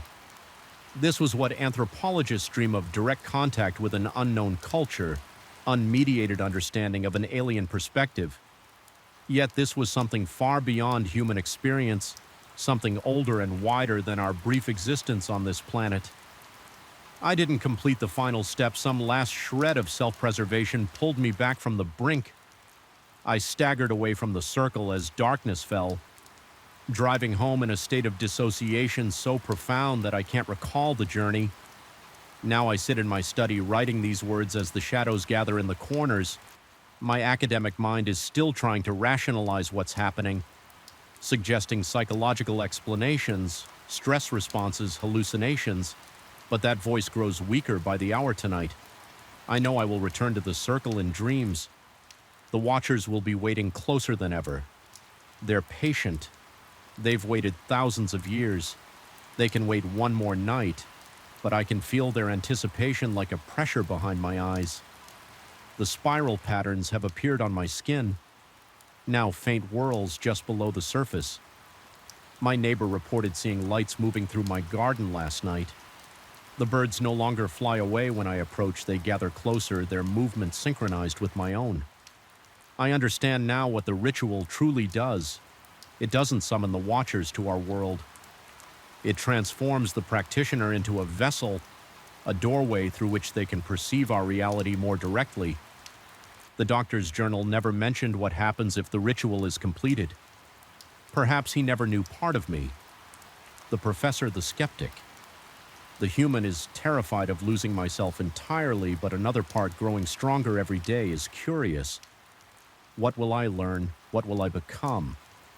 What knowledge waits beyond that threshold the sun is? Setting. Now I can feel the pull beginning. My consciousness already starting to drift toward the forest tonight. I think I will take the final step, not out of compulsion, but out of choice. The anthropologist's eternal pursuit of understanding taken to its ultimate IMET conclusion, after all. Isn't this what I've spent my career searching for, the authentic experience of the other? The true meaning behind ancient rituals, the shadows in my study are moving again, forming familiar spiral patterns on the wall. Something is, whispering my name from everywhere and nowhere. I think I'll sleep now. The circle waits. The watchers wait. And I, whatever I am becoming, wait with them. The shadows in this house don't move the way they should. That was my first thought when I noticed the painting it hung there on the wall of my new country home depicting this very property. My property now in oils that shouldn't have retained such vibrant color after DEC aids of exposure. The house in the painting looked identical to the one I'd purchased, save for subtle differences I couldn't immediately place. Perhaps it was the angle of the roof or the way the windows seemed to reflect something that wasn't quite sky. I came here to write to escape the noise and distraction of Boston, where my apartment overlooked a street that never slept at 39, with 3 moderately successful novels behind me and a deadline looming. I needed isolation when my agent mentioned a client selling a remote property in western Massachusetts at a surprisingly reasonable price. I jumped at the opportunity the previous owner had left in a hurry. I was told pursuing some artistic opportunity overseas, most of the furniture remained, which explained the unusually low asking price. The painting wasn't mentioned in the listing. On my first night, I stood before it, glass of whiskey in hand, studying the brushwork. The technique was remarkable. Each blade of grass seemed to possess a unique shadow. Each cloud carried textures so realistic I could almost feel the dampness. They promised the artist had captured the house from the perspective of someone standing at the edge of the surrounding woods, looking across the clearing where wildflowers now grew in chaotic patches. My house stood centered in the frame windows, dark except for one on the second floor where a faint yellow glow suggested occupancy. My new office window, I took another sip of whiskey, the alcohol warming my throat as I leaned closer to examine the signature, T. Marlowe, 1978. The name meant nothing to me. That first night passed uneventfully. I slept deeply exhausted from the move and lulled by the profound quiet that only remote countryside can provide. The next morning, I established my writing routine, setting up my laptop in the upstairs office and losing myself in my work. The words flowed easily in this new environment. By evening, I had produced more pages than I typically managed in a week. It wasn't until my third day that I noticed the first change in the painting. I had developed a habit of pouring a nightcap and standing before the artwork, appreciating its craftsmanship before retiring that evening as I sipped my drink. Something about the painting struck me as different. The clouds, they weren't positioned as I remembered, where there had been a distinct formation resembling a hand reaching across the sky. Now there appeared to be only scattered wisps. I blinked, attributing the discrepancy to my fatigued mind and the whiskey's influence. Yet the nagging feeling persisted. Into the following day, during a break from writing, I descended to the living room specifically to examine the painting again in daylight. With a clear head, I could see that my memory hadn't been compromised. The clouds had indeed changed their configuration, and something else. The trees at the edge of the forest appeared to bend slightly as if caught in a breeze that hadn't been present in the original composition. My heartbeat quickened as I stepped closer. Art doesn't change, it's static by nature. I ran my fingers across the canvas, feeling only the expected texture of dried paint over fabric. No hidden mechanisms, no sophisticated trickery, just an ordinary painting that somehow wasn't ordinary at all. I attempted to rationalize the phenomenon. Perhaps the changing light throughout the day created optical illusions. Maybe the old house settled in ways that imperceptibly tilted the frame, altering how shadows fell across the painted surface. I even considered that my isolation was affecting my perception. Writers are notorious for their active imaginations. After all, the following day, I forced myself to avoid looking at the painting entirely. I worked upstairs, diligently breaking my own record for daily word count. When evening arrived, I prepared dinner and ate in the kitchen, then retreated directly to my bedroom with a book I would not indulge whatever psychological game my mind was playing. But at 2:17 a.m., I woke with my heart pounding against my ribs, sweat dampened. My shirt, despite the cool night air flowing through the open window, I had dreamed of standing in front of the painting, watching as the brushstrokes rearranged themselves before my eyes. In the dream, I couldn't look away as something began to take shape in one of the windows of the painted house. My house, I lay awake, telling myself to remain in bed, to close my eyes and return to sleep. Instead, I found myself padding barefoot down the creaking stairs drawn to the living room, as if pulled by an invisible thread. The house was dark, except for the pale moonlight streaming through the windows, illuminating the painting with an ethereal glow, and there it was. The change I had unconsciously anticipated in the upstairs window of the painted house where the yellow light glowed. A dark silhouette now stood, a human figure indistinct at this distance and scale, but unmistakably watching outward from the frame. Watching me, my mouth went dry.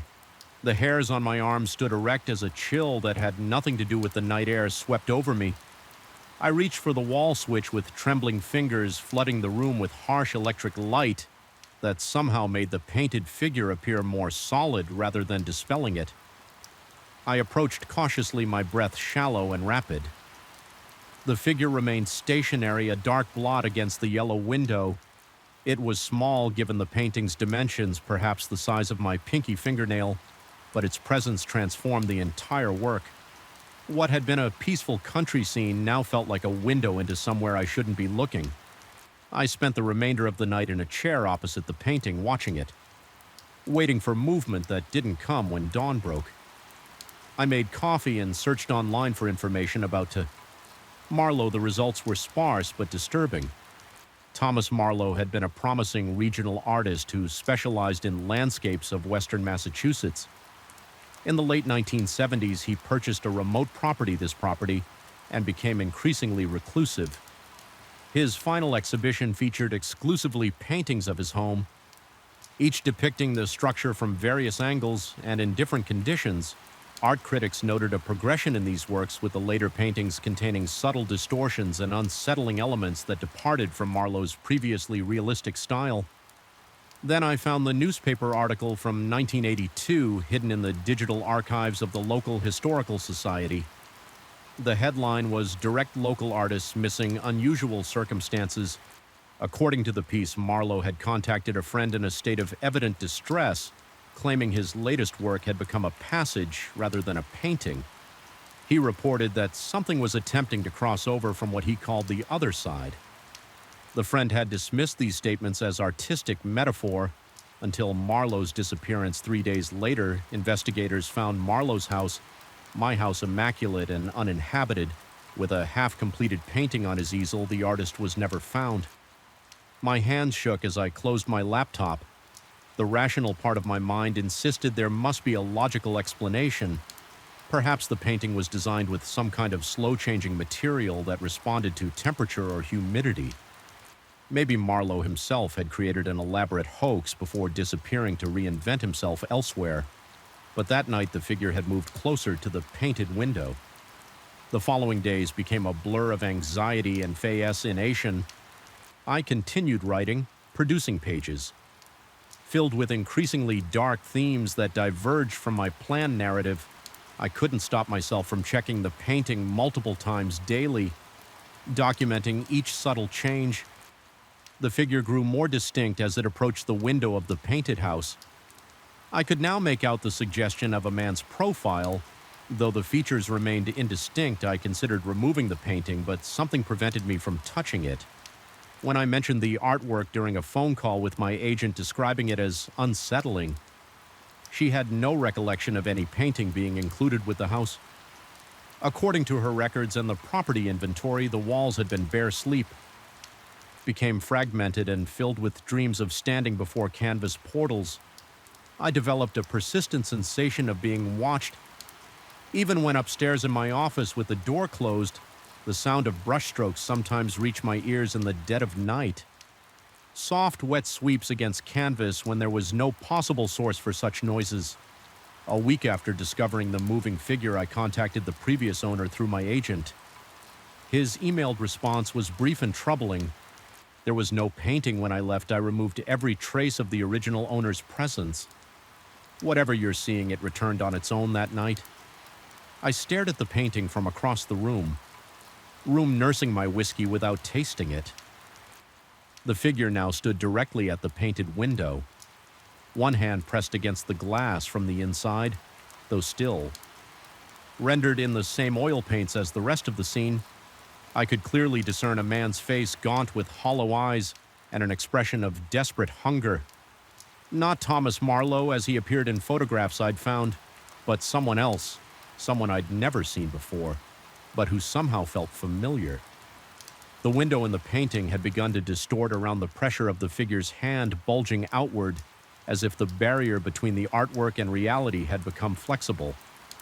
My stomach clenched at the sight, bile rising in my throat. This defied everything I understood about the physical world, yet I couldn't deny what was happening before my eyes. I backed away, my heart hammering in my chest, sweat beading on my forehead despite the cool evening as I retreated. The figure's head tilted slightly following my movement. Its other hand rose to join the first, both now pressing against the painted glass with visible force. The window bulged further, the oils somehow stretching beyond the flat plane. They should have been confined to that night. I barricaded myself in the upstairs bathroom, the only room without windows, and the furthest point from the painting. I sat on the floor with my back against the door. Laptop open before me as I frantically mented everything I'd observed. If something happened to me, I wanted a record to exist. Sunrise found me exhausted but alive. I emerged cautiously, half expecting to find my home transformed or invaded. Instead, everything appeared normal until I entered the living room. The painting had changed dramatically. The figure was gone from the window, which no longer bulged. Instead, the front door of the painted house stood ajar just slightly, but unquestionably open when it had always been closed before. And on the painted path leading from the door toward the foreground of the canvas, a dark silhouette stood facing outward, waiting. I approached slowly, my entire body trembling. The figure had features now defined enough that I could see the curve of a smile, the hollow intensity of eyes that seemed to track my movement. It stood at the very edge of the painting's world, one foot seemingly positioned to step forward beyond the confines of the frame. As I watched, frozen in horror and fascination, I noticed something that stopped my breath entirely. Behind the figure, barely visible through the open door of the painted house, stood a second silhouette, smaller, less defined, but unmistakably there. And somehow I knew with a certainty that defied explanation that this second figure was watching me through the first, using it as a conduit, a means of perception, something that had been waiting a very long time for someone like me to notice the painting again. I packed a single bag that afternoon and checked into a motel 30 miles away. I called a real estate attorney from the stained bedspread, making arrangements to sell the property. Immediately contents included when asked about my reason for selling. So soon after purchasing, I simply cited personal circumstances. The attorney seemed unsurprised. Properties in such remote locations often changed hands quickly. She noted that was 3 weeks ago. I've since returned to my apartment in Boston, where the constant noise of the city provides a strange comfort. My new novel remains unfinished. The manuscript abandoned in favor of this account yesterday. I received an email from the real estate attorney the house had sold. Already purchased sight unseen by an artist from New York seeking rural isolation to complete a series of works attached was a photo of the property listing in it. The living room wall is bare, the painting is gone, but last night hanging a framed photograph in my bedroom, I noticed something that made my blood freeze in my veins. Reflected in the glass of the frame was a familiar gaunt face with hollow eyes. Just for an instant before disappearing. I've removed every frame, every mirror, every reflective surface from my apartment. I write this on a laptop with the screen dim to eliminate any possibility of reflection. But sometimes from the corner of my eye I catch a glimpse of movement on blank walls, a brushstroke taking form the beginning of a familiar landscape, and I know that the painting isn't gone, it simply found a new canvas. The stars have always watched us. I never understood until now that some of them watch more intently than others. My name is Daniel Mercer. 3 weeks ago, I made what I thought was the purchase of a lifetime at the Harlow Scientific Estate auction, a pristine brass refracting telescope from 1873 crafted by the enigmatic Swedish astronomer Henrik Lindström.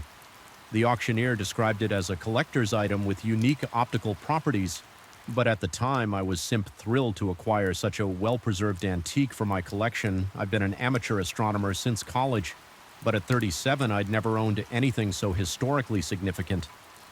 The telescope itself is a marvel of 19th century craftsmanship, brass tubing with intricate engravings, mahogany tripod with brass fittings, and most curiously a set of lenses arranged in a configuration I've never encountered in my years. Studying astronomical equipment when I first examined them, I noticed strange geometric patterns etched into the glass periphery of the main objective lens. Triangular forms interconnected in a way that reminded me of circuit diagrams. I set it up in my home observatory, really just a converted shed in my backyard with a retractable roof ID installed last summer. The same night I brought it home, something about the telescope seemed to demand immediate use, as though it had waited long enough in storage after calibrating it as best I could. Some of the adjustment mechanisms differed from modern designs. I pointed it toward the eastern sky where Copa would be rising. What I saw changed everything at first. Everything appeared normal. The familiar W shape of Copa emerged as expected, but as I made minor adjustments to the focus, something shifted in the field of view. A cluster of stars that shouldn't have been there appeared just above the constellation.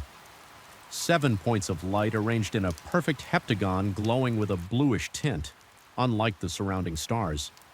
I checked my star chart's digital planetarium app. Everything no known star cluster existed in that location. I watched for nearly an hour as the stars moved across the sky. The cluster moved too, but wrong.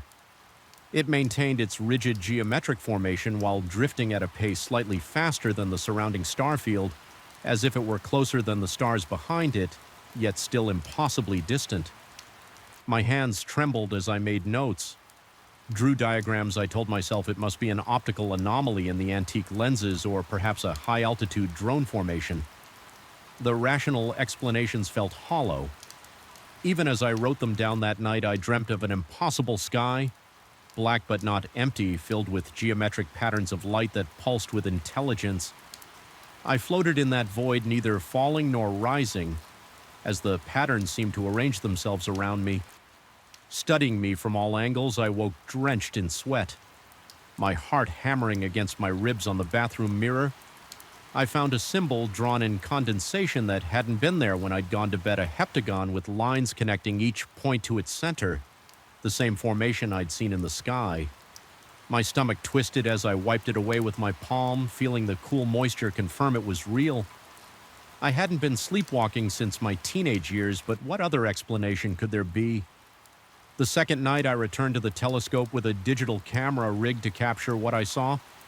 The heptagon formation had returned, but now it appeared slightly larger in the viewfinder, as though it had indeed moved closer as I watched the points of life pulsed in sequence one, then the next, completing the circuit 3 times before returning to steady illumination. My mouth went dry. No natural phenomenon could explain this coordinated behavior. I triggered the camera, desperate to document what I was seeing when I reviewed the footage. Later, the screen showed only static where the formation should have been. Everything else, copy of the surrounding stars, appeared normal. Only the heptagon was missing that night. My dreams were more vivid. I stood on a barren plain under that same geometric sky, but now I could see what looked like structures on the horizon. Immense towers of impossible architecture spiraling up toward the patterns of light.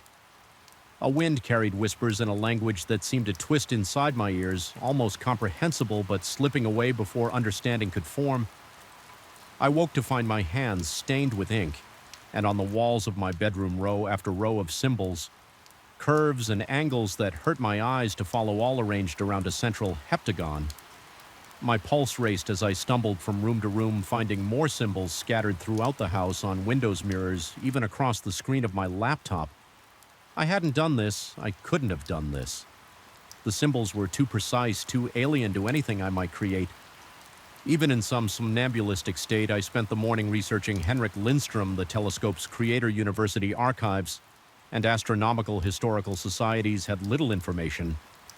He'd been a minor figure in 19th century astronomy, noted primarily for his unorthodox theories about stellar communication, but in a digitized collection of letters from the Royal Swedish Academy of Sciences, I found correspondence describing Lindström's final years.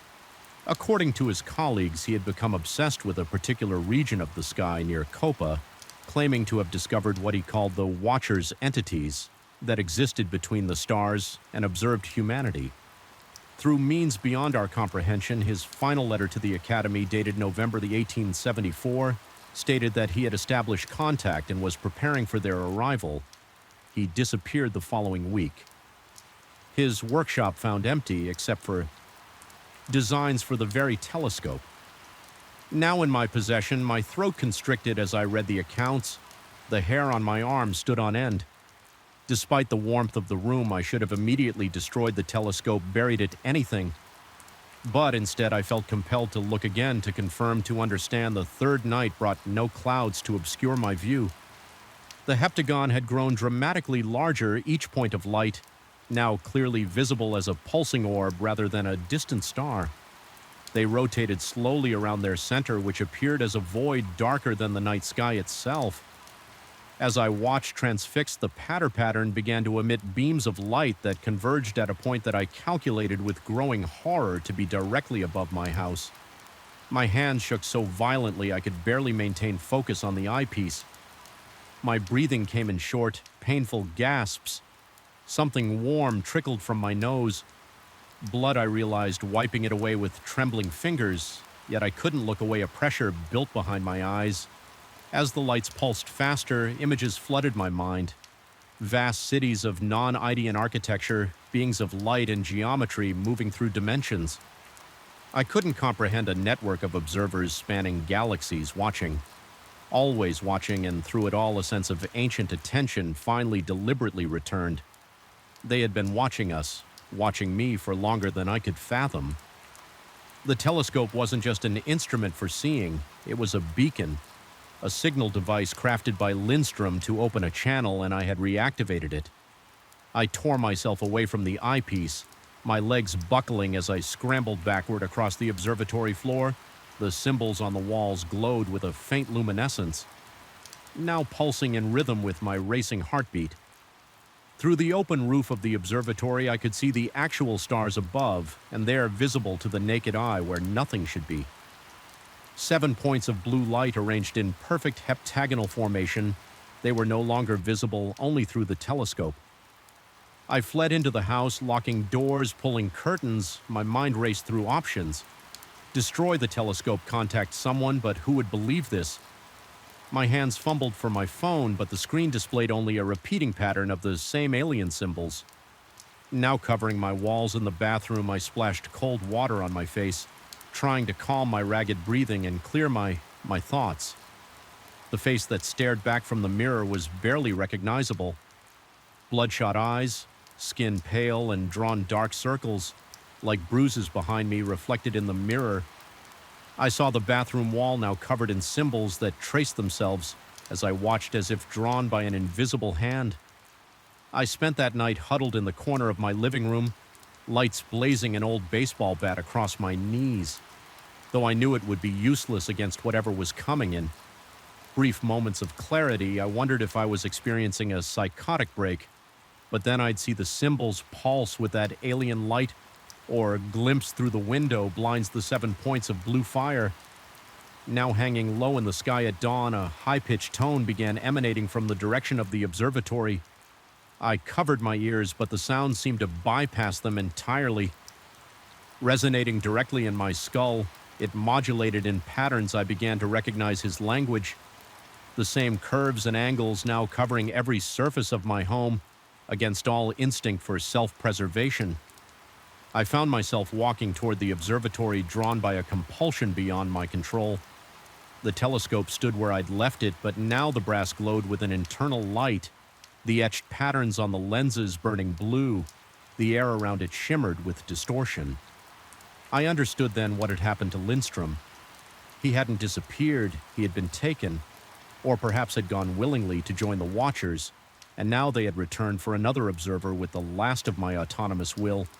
I grabbed the telescope, feeling it burn cold against my skin, and ran to my car.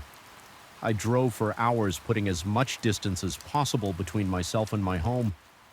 In the trunk wrapped in blankets, the telescope occasionally emitted that same high-pitched tone, but fainter now, as if confused by the distance from where it had been activated.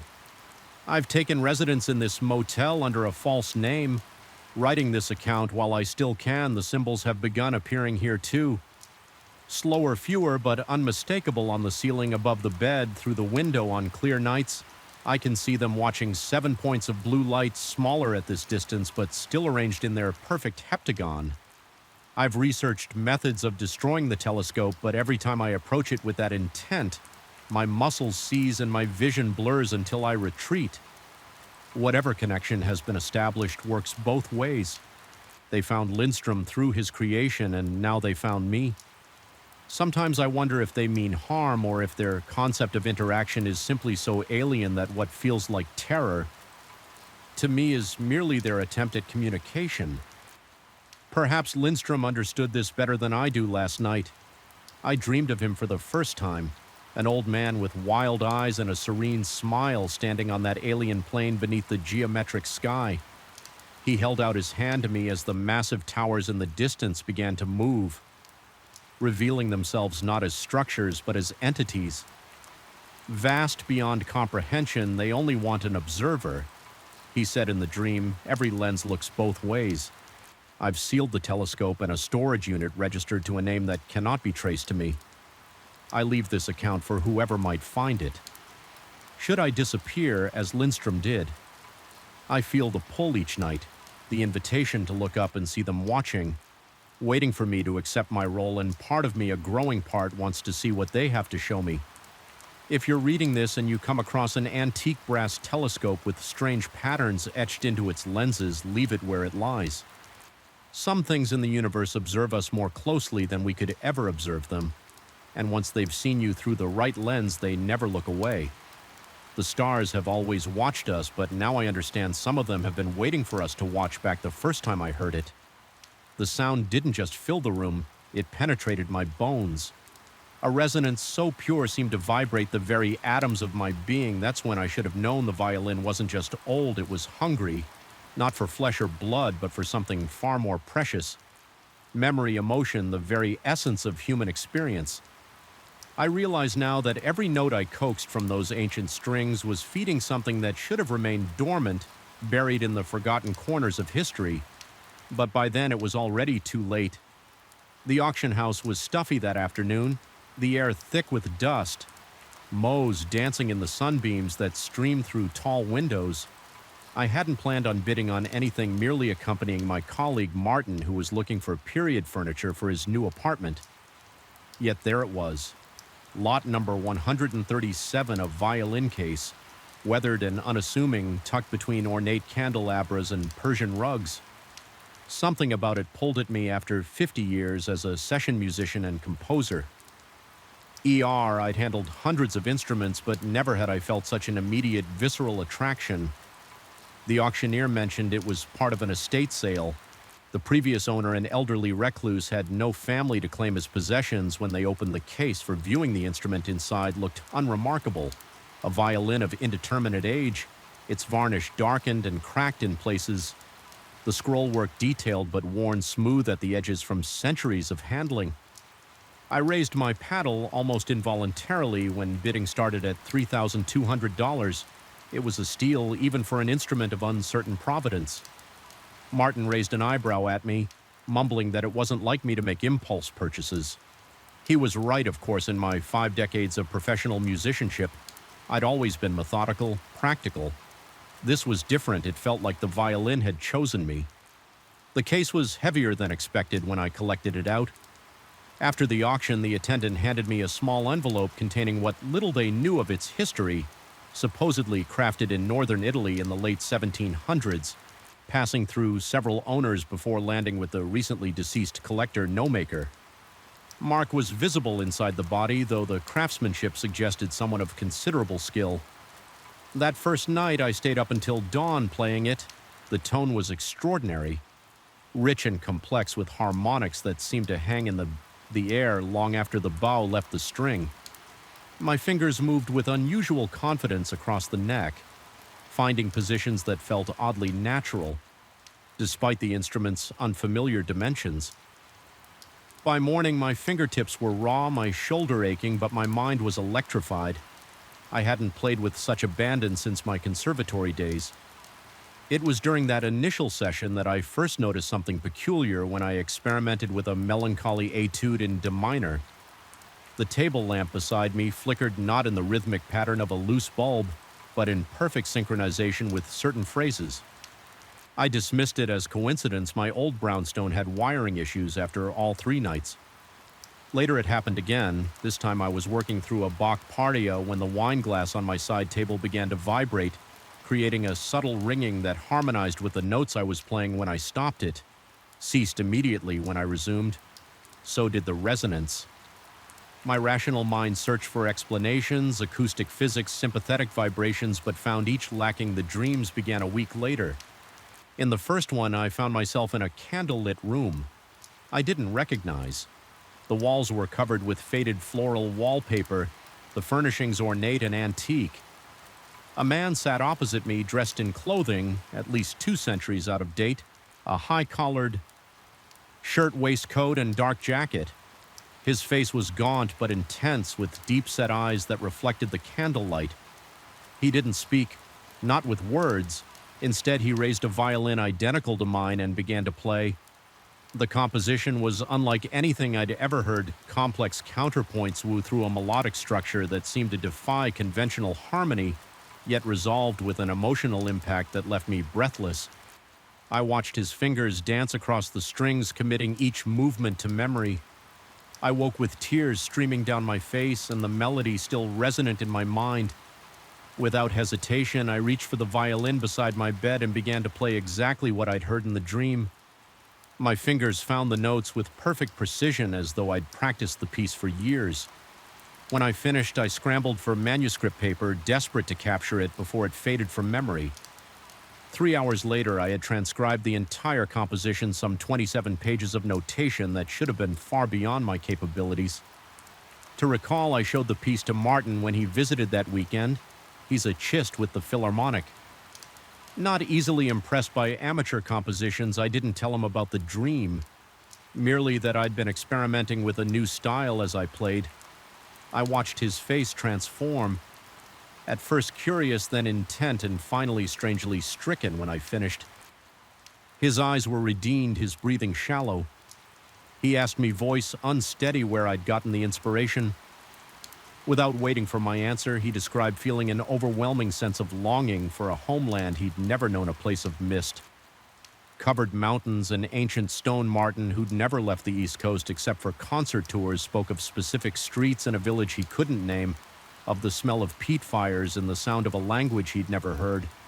I nearly told him then about the dream, but something held me back. Instead, I poured us both brandy and steered the conversation towards safer topics. Later, as he was leaving, he paused at the door and asked if he could have a copy of the score. I promised to send one, but never did. Something about his reaction troubled me deeply, as though I'd inadvertently exposed him to something harmful. The dreams continued 2 or 3 nights a week, always the same room, always the same man. Though sometimes the candles were positioned differently, or he wore slightly different clothing. He never spoke, only played, teaching me composition after composition each morning.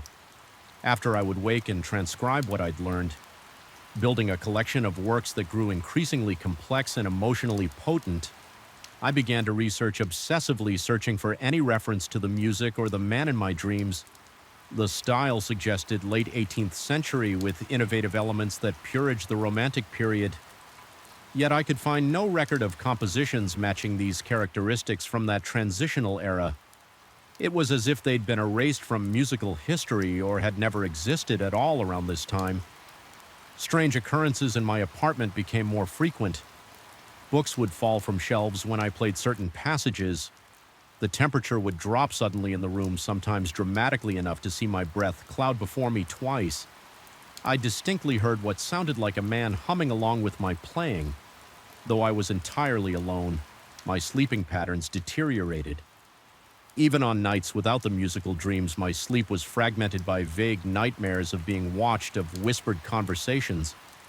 Just beyond my comprehension, I began to lose weight. My appetite diminished. Friends commented on my pallor, my distracted demeanor. I brushed off their concerns, becoming increasingly reclusive as my obsession with the violin and its mysterious music intensified. I arranged a small recital at a local gallery. Featuring several of the dream compositions, I invited a select audience, colleagues, former students, a music critic I'd known for years. The performance space was intimate, just 30 seats arranged in a semicircle. As I played the first piece, I observed the audience closely. It began subtly. A woman in the front row dabbing at her eyes, a man clutching the armrests of his chair with whitened knuckles. By the third composition, the effect was unmistakable. The entire audience seemed transported. Their faces slack with emotion, several were openly weeping. One man near the back began to mutter in what sounded like Italian, a language he later confirmed he'd never studied. The critic, normally impassive, appeared physically ill, sweat beading on his forehead. Despite the room's chill after the performance, several attendees approached me with disturbing accounts of what they'd experienced. One described vivid memories of a lover's quarrel in a stone-paved courtyard, though she'd never been to Europe. Another spoke of overwhelming grief for a brother lost at sea, though he was an only child. Each described these false memories with absolute conviction, as though the experiences were more real than their actual lives. I cannelled the remaining performances I'd planned that night, sitting alone with the violin across my lap. I finally admitted to myself that something was profoundly wrong. The instrument rested in my hands, its wood gleaming with an inner light that seemed impossible. I ran my fingers across its surface, feeling irregularities in the varnish that formed patterns like text in an alphabet I couldn't read. In my desperation for answers, I decided to do what I should have done. Weeks earlier, examined the instrument thoroughly. I carefully removed the strings, then used a small dental mirror to inspect the interior. There, just visible through the F-hole, was a small inscription I hadn't noticed before. Not a maker's mark, but what appeared to be a date and initials. 1788 GD. The sight of those markings sent a chill through me that had nothing to do with the room's temperature. 1788, the height of the musical period reflected in my dream composition, and GD. Could it be the gaunt man who visited my dreams? My hands trembled as I restrung the violin that night. I waited for sleep with equal parts dread and anticipation, desperate for answers yet terrified of what I might learn. The dream came as expected, but with a crucial difference. This time, when the man finished playing, he looked directly at me and spoke. His voice was accented, each word precisely articulated, as though he wasn't accustomed to speaking English. "You play well," he said, better than the others. My throat constricted with fear, but I forced myself to respond. I asked who he was, what he wanted from me. His thin lips curled into something approximating a smile. Though it never reached his eyes, he explained in fragmented sentences that he had been Jeppe Delori, a composer whose works had been systematically ally destroyed by a rival after his death. His music, his legacy had been erased from history, his genius forgotten. Only the violin remained, containing within its wood the memories of his compositions. Each new player became a vessel for his music, a chance to resurrect what had been lost. What he said next made my blood run cold. The violin didn't just preserve his music, it preserved fragments of the experiences, emotions, and memories of everyone who had ever played it or heard its music.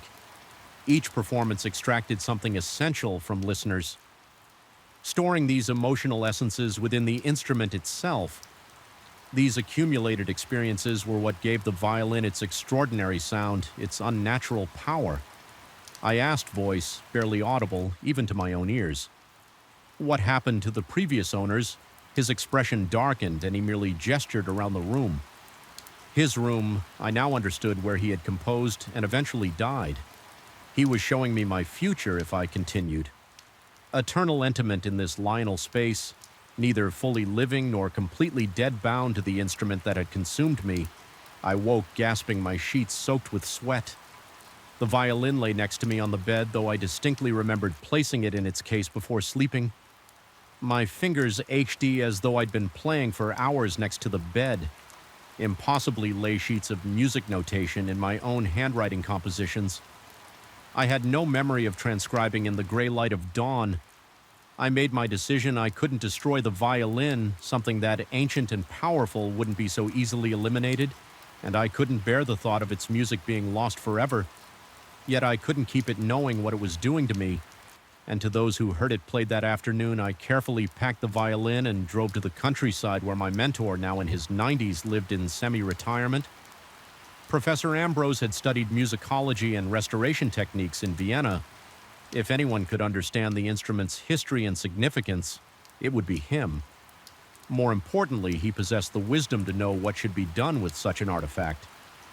I explained everything, the dreams, the compositions, the effect on listeners, and the vision of J.P.E. Delori. I expected skepticism, perhaps even concern for my mental health.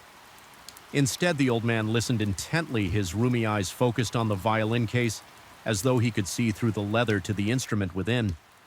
When I finished, he nodded slowly and asked if IID played any of the compositions for him I hadn't, and he seemed relieved. He explained that he'd encountered references to Delori in obscure musicological texts, a promising composer who died young in 1788. His works supposedly lie destroyed in a fire. There were rumors never substantiated of instruments that could absorb and transmit human experience, their very wood becoming saturated with emotional residue over centuries of use. The professor believed the violin shouldn't be destroyed but shouldn't be played. Either, he suggested a solution, the instrument would be sealed in a lead-lined case and donated anonymously to a prestigious musical archive with specific instructions that it never be played, or loaned out. Its historical significance would ensure its preservation. The precautions would prevent its power from affecting others. As I prepared to leave the violin with him, a wave of loss crashed over me, unlike anything I'd ever experienced. My fingers literally ached with the need to play it. One last time, the compulsion was physical, overwhelming. Bringing me to my knees on the professor's worn carpet, he watched with compassionate understanding, telling me gently that this reaction confirmed everything. The violin had forged a connection with me that was breaking as we separated it. Took every ounce of willpower to leave without the instrument. As I drove home, I felt simultaneously hollowed out and liberated, as though something had been extracted from me but had taken a malignant growth. Along with it, that was 6 months ago, the compositions remain. I've kept the scores locked in a safe deposit box, unsure whether they should ever be performed. Sometimes I dream of music. Still, but it's ordinary music now, without the transcendent quality of Doré's work. My own compositions have taken on a different character, more introspective, less technically brilliant, but wholly mine. Yet sometimes in the moments between wakefulness and sleep, I hear it, the perfect resonance of that violin playing a melody that calls to me across centuries. And in those moments, I'm never entirely certain whether I'm remembering what was or receiving a summons to what still awaits me. Pages knew my name before I knew theirs. That's the thought that keeps circling in my mind as I wander through another identical corridor lined with ancient bookshelves that shouldn't exist. The air here hangs stale and heavy, thick with the scent of aged leather. Yellowed paper and something else. Something darker that clings to the back of my throat with each labored breath. The weak light from my phone barely penetrates the darkness, casting grotesque shadows that seem to reach toward me from between the endless rows of books I've been in this building for hours now. Or is it days my watch stopped at 3:17 p.m., the exact moment I first opened that damn manuscript I should have walked away, any rational person would have. But I'm Dr. Richard Harlow, respected literary researcher with a reputation for unearthing forgotten texts. When the demolition notice went up on the old Blackwood building downtown 3 weeks ago, I couldn't resist one final exploration before the wrecking balls erased another piece of our city's history. The building had been abandoned for decades, a crumbling Victorian-era relic with boarded windows and a facade stained black from a century of industrial pollution. The demolition company's foreman barely glanced at my university credentials before waving me through. Just don't get yourself killed in there. Professor Building comes down Friday, whether you're in it or not. That was my first mistake. My second was ignoring the unnaturally cold draft that guided me to the hidden door behind a rusted radiator in the building's east wing basement. My third, the one I replay constantly now, was touching the first book. The hidden library shouldn't have existed. The room appeared on no blueprint, no historical record of the building. A perfect circular chamber with a dome ceiling ringed by mahogany shelves that stretched upward for at least 2 stories. At the center stood a circular reading table with a single chair illuminated by a shaft of sunlight from a stained glass. Oculus that I knew couldn't possibly align with the actual structure of the building. Above the collection was immaculate hundreds, perhaps thousands of volumes, with leather bindings in perfect condition. Despite the decay that pervaded the rest of the structure, my heart raced at the discovery. A tingle crept up my spine, that familiar academic excitement of finding something extraordinary, something that would secure my legacy in the field. As I approached the nearest shelf, my fingertips throbbed with anticipation. The titles were embossed in faded gold lettering in languages I recognized and others I didn't. Some appeared to be ancient manuscripts, others more modern. Cesses, no dust, not a single cobweb, just row after row of pristine books in a sealed room that had seemingly escaped the ravages of time. I selected a slim volume bound in burgundy leather, no title on the spine as I pulled it from the shelf. A whisper seemed to emanate from the stacks behind me. I spun around, but the room was empty. Just my imagination, I told myself. Amplified by the unusual acoustics of the circular room, yet my mouth went dry and I felt the distinct sensation of being watched. The book opened with surprising ease, the binding supple, as if recently oiled. The text was handwritten in an elegant script, the language archaic but recognizable English. I began to read an account of a 17th century merchant's voyage to India. Fascinating, but nothing extraordinary. I returned the book to its place and selected another. That's when I first noticed it as I slid the burgundy volume back into place. The gold lettering on its spine had changed where there had been no title before. Now gleamed the words, "The Voyage of Richard Harlow." My own name, a cold sweat broke across my forehead. I yanked the book back out and opened it again. The text remained unchanged. Still the merchant's account, nothing about me. I must have misread the spine in the dim light. I returned the book and deliberately turned my attention elsewhere, selecting a larger tome from a higher shelf. Hours passed as I examined volume after volume. Each contained rare texts that would be invaluable to literary scholars. Lost plays, unknown poems, forgotten histories. I began taking notes on my phone, cataloging my finds. My fingers trembled with excitement, already composing the paper I would write about this discovery. The library would make my career. I had to document everything before the demolition. It was when I glanced back at the burgundy book that I felt the first genuine chill of fear from across the room. I could clearly see that its spine now bore a different title entirely. I approached slowly, my footsteps unnaturally loud on the marble floor, the new title read The Discovery of the Blackwood Archive. With shaking hands, I pulled it from the shelf and opened it. The text had changed completely now. It described in meticulous Euless detail my discovery of the hidden door behind the radiator. Earlier that day, the exact words I had muttered to myself when I felt the cold draft, the precise number of steps I had taken down the narrow staircase. Even the coffee stain on my left cuff was noted with dispassionate accuracy. My breath caught in my throat. This wasn't possible. I snapped the book shut, my heart hammering against my ribs when I opened it again. The text remained the same, a perfect recounting of my actions leading to the discovery of the library. I dropped the book as if it had burned me. It hit the floor with a dull thud that echoed unnaturally long in the circular room. I needed air. The atmosphere in the chamber had grown oppressive, the silence too complete. I gathered my phone and notebook and headed for the narrow staircase that had led me down. As I reached the threshold, an overwhelming compulsion made me turn back. The burgundy book no longer lay on the floor where I had dropped it. Instead, it sat open on the central reading table, pages riffling as if caught in a breeze. Though the air was completely still against all better judgment, I approached the table. The pages settled as I drew near. Open to a new section I hadn't seen before, the text now described my current movements. My fear, the cold sweat beating on my upper lip. The final line on the visible page read, "Despite his growing apprehension, Dr. Harlow could not resist turning to the next page." My fingers moved of their own accord. Turning the page, the new text described events that hadn't yet happened. My decision to take several books from the archive. My attempt to leave the building, my growing panic as I realized I couldn't find the exit. I slammed the book closed, my breathing ragged and shallow. This was some elaborate prank, it had to be. Perhaps a colleague had discovered the room before me and was playing a malicious joke. I gathered several of the most valuable-looking volumes, including the burgundy book, and shoved them into my messenger bag. I would examine them somewhere else, somewhere normal under proper lighting with proper air that didn't feel like it was seeping into my lungs. With malevolent intent, the staircase that had led me down to the library now seemed steeper, the steps narrower.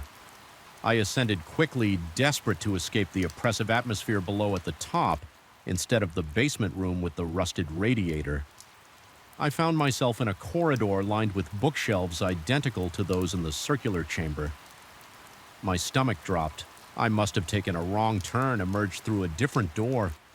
I retraced my steps, descended the staircase again, only to find myself in yet another corridor of books. No circular chamber, no exit, just endless stacks that all looked the same, illuminated by that same quality of light that seemed to have no source. My phone's flashlight flickered and died. The battery suddenly drained. Hours passed as I wandered through the labyrinthine stacks. Each corridor led to another identical in every way. Occasionally I would glimpse movement at the periphery of my vision, a shadow sliding between shelves, the brief impression of fingers withdrawing a book. But whenever I turned to look directly, nothing was there. The physical symptoms of my fear became impossible to ignore. My shirt clung to my back, soaked with cold sweat. My mouth felt packed with cotton, my throat constricting with each attempt to call for help. My legs trembled with exhaustion and terror, yet I forced myself to keep moving, certain that the exit must be just around the next corner. Eventually, I stumbled back into the circular chamber, the central reading table now held a different book, larger, bound in black leather with silver clasps. As I approached, I saw my name in boss on the cover in silver lettering, the complete works of Richard Harlow. My rational mind screamed at me to turn away, to continue searching for an exit, but my body moved forward as if pulled by an invisible force. I stood before the table, staring down at the book that shouldn't exist with trembling hands. I unfastened the silver clasps. The first pages contained my published academic works exactly as I had written them. Word for word, then came my unpublished manuscript scripts, private journal entries, letters I had written but never sent. As I turned the pages, the content shifted to thoughts I had never committed to, paper secrets I had never shared with anyone, The book knew things about me that I had scarcely acknowledged to myself. My breath came in short, painful gasps as I turned to the final section. Here were blank pages, dozens of them waiting to be filled. Only the first blank page contained a single line of text. Dr. Haar closed the book and finally understood. I slammed the volume shut. My entire body shaking, the realization crashed over me like a wave of ice water. This wasn't a library, it was something else, something that had been waiting for me. I grabbed the black book and shoved it into my bag alongside the others. If I couldn't find an exit, I would make one. I rushed to the wall of the circular chamber and began pulling books from the shelves, looking for a hidden mechanism, a concealed door. Anything books tumbled to the floor, their pages fluttering open from each. Whispers emerged, countless voices speaking in languages both familiar and alien, their unintelligible murmurs rising to fill the chamber with a cacophony of sound in desperation. I pulled a fire emergency axe from its case on the wall, a case I was certain hadn't been there moments before I swung the axe at the wall between two bookshelves. The blade connected with a dull thud sinking into the surface, not with the crack of splintering wood or crumbling plaster, but with the wet yielding resistance of something organic. I yanked the axe free and dark fluid seeped from the wound in the wall, viscous and warm. I stumbled backward, dropping the axe with a clatter. The whispers from the fallen books grew louder, more insistent. The fluid from the wall began to pool on the floor, flowing in rib-vi toward the central table as it reached the table. Legs the black book I had left there began to pulse with a faint rhythmic glow like a heartbeat. Understanding crashed over me. In waves of nauseating clarity, the library wasn't in the building. The library was the building, or perhaps more accurately, the building was merely the physical manifestation of something far older, far vaster than the structure itself, something that collected stories, experience expenses, lives. My legs gave way and I collapsed into the chair at the reading table. The black book lay before me, pulsing in sync with my own racing heart, with a resignation born of exhaustion and terror. I opened it again to the last written page. The single line had changed. Dr. Harrow understood that he had not discovered the archive. The Arab had discovered him. I turned to the next page, no longer blank. Now it read, he realized that he had a choice. My gaze lifted from the page to survey the circular room. The books I had pulled from the shelves were back in place, the walls intact with no sign of my axe attack. The oppressive atmosphere remained, but somehow it felt less malevolent. Now more expectant, I returned to the book where more text had appeared. The Blackwood Archive had existed for centuries, collecting and preserving stories that would otherwise be lost. It needed a new caretaker, someone who would appreciate its contents, maintain its collection in return. It offered knowledge. Beyond imagining the implication was clear I could become the new librarian, the guardian of this impossible collection. Or I could continue my futile attempt to escape wandering the endless corridors until exhaustion and dehydration claim me. Is it still a choice when there is only one viable option? I closed the book and placed my palm flat on its cover. I accept, I whispered to the empty room. My voice hoarse from hours of panicked breathing. The change was immediate. The oppressive atmosphere lifted, the light from the oculus brightened. Illuminating the chamber fully for the first time, a door appeared in the wall directly across from me. A door I knew led to my office at the university, though that should have been physically impossible. As I rose from the chair, the black book vanished, only to reappear on a previously empty shelf near the newly manifested door. I approached it, noting that its title had changed again. Now it read The Custodian's Guide. I understand now the archive will not release me. Not completely, but neither will it trap me. I can move between my old life and this new realm, collecting stories, preserving knowledge during the day I am still. Dr. Richard Harlow, respected literary researcher at night, I returned to the archive through the door that now exists in the back of my office closet. The building was never demolished. The construction company mysteriously lost the paperwork, and the city council suddenly discovered the structure's historical significance. No one questions why I spend so much time there. Sometimes I wonder if I made the right choice. Then I open another volume and lose myself in impossible knowledge, and the question seems irrelevant. The pages know my name, and now I know theirs. When you find this account, and you will, if the archive wishes it, know that it has chosen you as it chose me. The book you hold has already changed since you began reading. Look at its cover, see your name there. The archive has found its next custodian. Welcome to the collection. The asphalt stretched before me like a black river cutting through the dense forest, its edges crumbling just enough to make me question its maintenance schedule. My truck's headlights carved twin tunnels through the growing darkness, illuminating nothing but more road and the occasional reflective marker. I'd been driving for 18 years, and never had I felt such immediate, inexplicable dread on a simple detour. The air inside my cab had grown thick, almost resistant to my lungs, as if warning me with each labored breath, turn back, turn back, turn back. Route 16 was backed up for miles. According to the CB chatter, some chemical spill had shut down both lanes, and dispatch was breathing down my neck about the delivery schedule I had. 40,000 pounds of refrigerated goods that needed to make it to Tulsa by morning, and sitting in traffic for 4 hours wasn't an option. My GPS showed nothing but the main highway and county roads that looped so far out of the way they'd add another 5 hours to my trip. That's when I spotted it, a well-paved side road cutting through the forest that didn't appear on any of my maps. The asphalt looked fresh enough, and the width seemed more than adequate for my rig.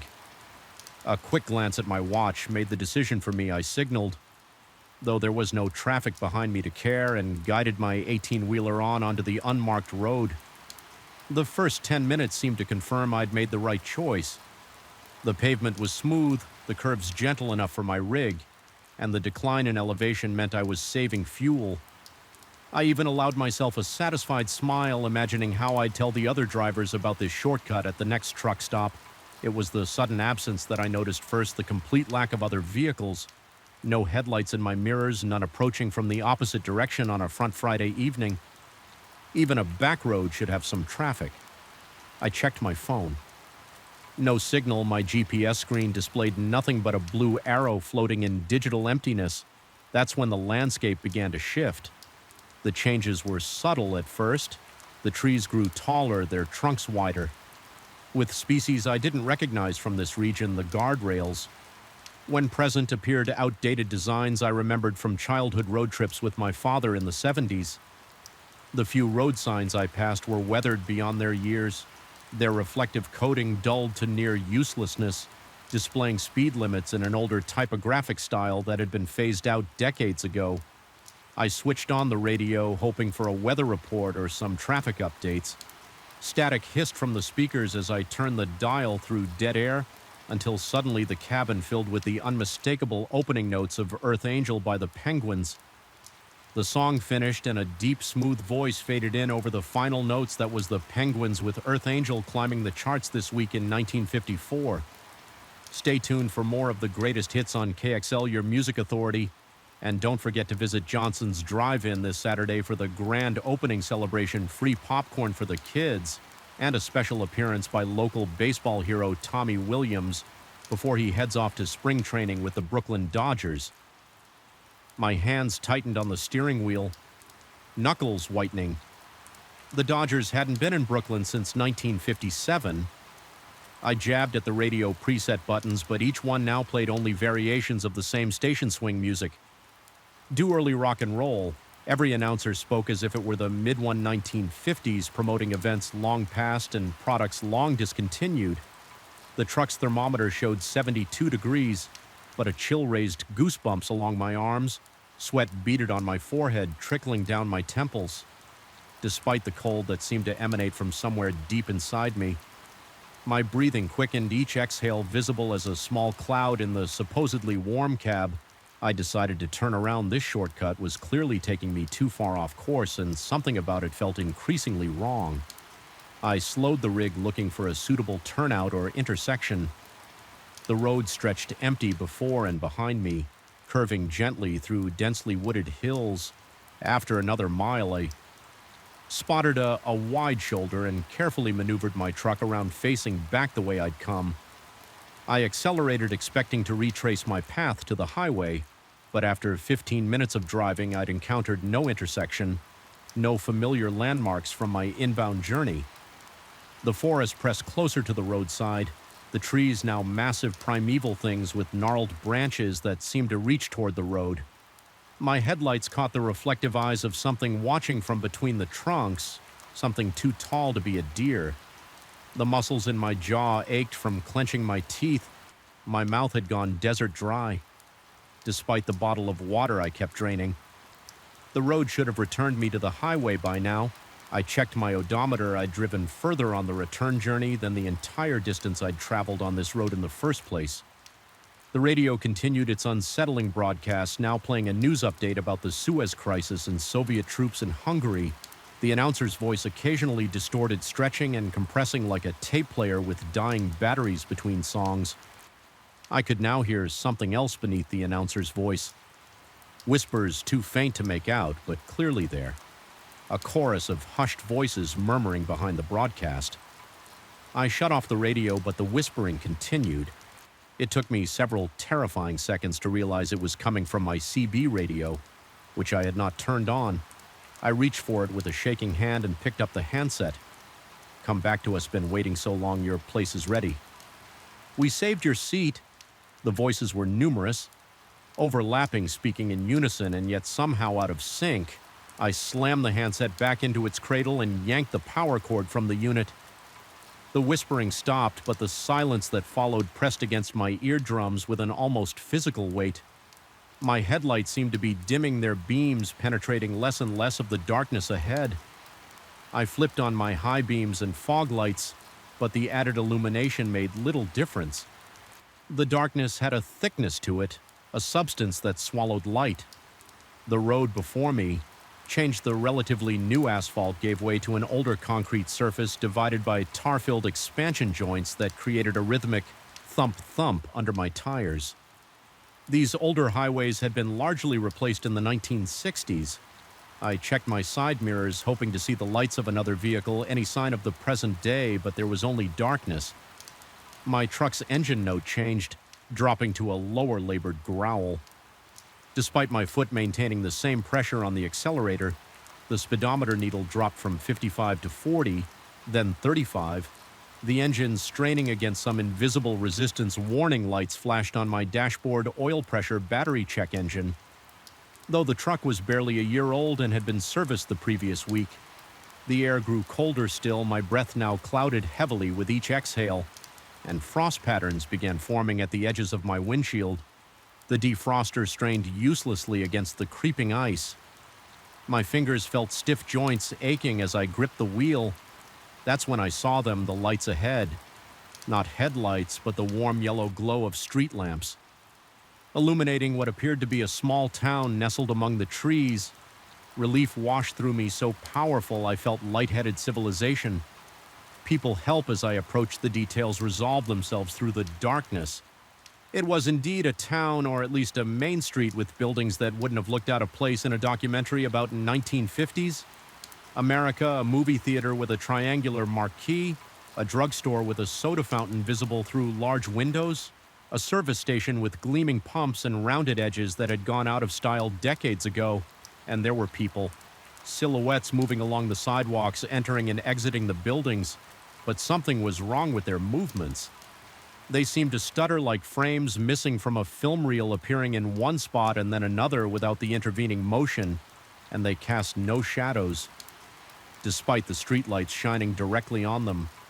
I slowed the truck as I entered the town limits ass sign, welcoming me to Millerville, population 1,157. The name meant nothing to me. I'd driven this region for years and had never heard of such a place. The buildings all showed signs of life. Lights on open signs displayed yet an overwhelming stillness permeated the scene. No leaves moved on the trees that lined the street. No flags or awnings stirred in what should have been at least a slight breeze. The silhouette people continued their jerky, impossible movements, and as I drew closer, I realized they had no faces, just smooth, featureless ovals where distinct human features should be. My heart hammered against my ribcage like it was trying to escape each pulse. echoed in my ears, my temporal arteries throbbing visibly at the edges of my vision. I fought the urge to floor the accelerator and blast through the town. Something told me that drawing attention to myself would be the worst possible mistake I maintained. A steady pace hand slick with sweat on the steering wheel as I passed the service station.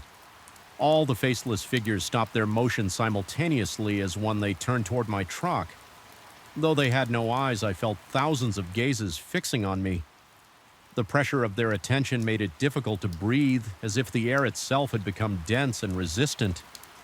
The truck's radio switched itself on the volume, rising to a painful level.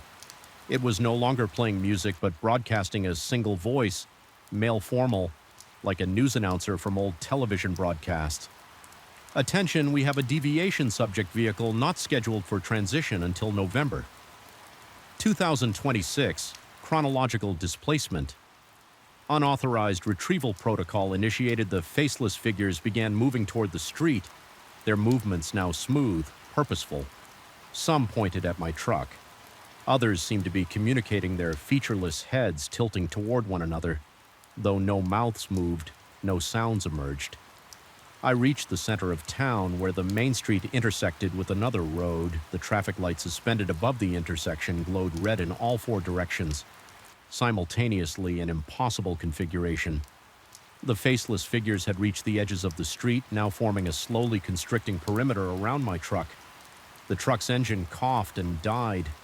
The dashboard went dark. The headlights extinguished. I turned the key frantically, but the engine didn't even attempt to turn over. Not even a click from the starter. The only light now came from the street lamps and the still blaring radio, which illuminated the cab with an unnatural blue-white glow. Retrieval units dispatched. The radio voice continued. Temporary holding pattern. Established subject will be processed according to protocol. 7:39. The faceless people began to move into the street, forming a slowly tightening circle around my now dead truck. My breathing came in short, painful gasps. Spots danced at the edges of my vision. The inside of the cab had grown cold enough that my hands were losing sensation. The advancing figures were now close enough that I could see they weren't simply faceless. Their skin had the texture and sheen of old photograph paper, yellowed and slightly glossy in desperation. I grabbed my emergency flashlight from the glove compartment and switched it on. Its beam was unnaturally bright, cutting through the darkness with such intensity that the approaching figures recoiled, their paper-skin hands raised as if to shield non-existent eyes. The radio voice distorted, breaking up warning light spectrum, inconsistent with temporal parameters, potential breach. I swept the flashlight beam in an arc around the truck, creating a momentary perimeter that the figures seemed unwilling to cross. The beam fell upon the traffic light, still impossibly red in all directions. When the light touched it, the signal sputtered and cycled rapidly through its colors before settling on a normal pattern. Red for the cross street, green for the road ahead of me. In that instant, I felt a shift. The air pressure changed. My ears popping painfully. The cold began to recede. The faceless figures retreated their movements. Once again becoming jerky and discontinuous, the radio sputtered back to normal programming. A late-night talk show discussing current events. My truck's engine turned over without my touching the key. The dashboard lighting up with its familiar configuration, the headlights blazed back to life. Illuminating an empty street, the town was still there, but the buildings now appeared weathered, many with boarded windows and faded signs. The movie theater marquee was blank, its triangular sign missing letters. The drugstore windows were empty. Dusty, I drove forward, passing through the abandoned town. My flashlight still gripped tightly in one hand. The road beyond returned to modern asphalt, and within minutes I saw green reflective signs for the interstate. My GPS flickered back to life, showing my position just a few miles from where I'd made my ill-advised detour as I merged onto the highway, surrounded by the comforting sight of other vehicles. My phone buzzed with a backlog of messages from dispatch asking about my location and status. The clock on my dashboard showed I'd lost nearly 3 hours. I never reported what happened. What could I say, but sometimes when I'm driving late at night and pass a small town exit, I catch a glimpse of old-style street lamps in my side mirror, and occasionally my radio briefly picks up a station playing songs from the 1950s. The announcer's voice partially obscured by what sounds like many people whispering my name. I've requested a different route from my dispatcher. I told them the mountain passes make me nervous. The truth is, I've checked historical maps of the region, and there's a notation about a town called Millerville that was abandoned in the 1960s when the new interstate bypassed it completely. The last census recording its population was in 1957, the count 158. The ticking began to feel like a hammer against my skull on the third night. Not constant, but irregular, sometimes hurried, sometimes languid, as if the clock were breathing. The mahogany grandfather clock stood nearly 7 feet tall in my study, its brass pendulum swinging with hypnotic precision. Except when it didn't, that was when the trouble began. That was when I first suspected I wasn't alone in my house anymore. My name is Michael Lawson, and until 3 weeks ago, I was a respected corporate attorney with a reputation for rational thinking and meticulous attention to detail. These qualities made me excellent at my job, but utterly unprepared for what would happen. After I inherited my great-uncle Howard's estate, among the various antiques and heirlooms was an ornate grandfather clock that had been in our family for generations. It arrived with a sealed envelope containing a handwritten note from my great-uncle. The Lawson clock must never stop ticking. Keep it wound at all times. Never place it in a bedroom or any room where people sleep. These are not suggestions, Michael. Your safety depends on it. I remember laughing when I read it. Howard had always been eccentric, filled with superstitions and strange habits. In my line of work, I dealt with facts and evidence, not folklore and ghost stories. So I placed the magnificent timepiece in the corner of my bedroom where its rich chimes could lull me to sleep each night for the first few days. Everything was normal. The clock kept perfect time, chiming on the hour with a deep, resonant tone that I found oddly comforting.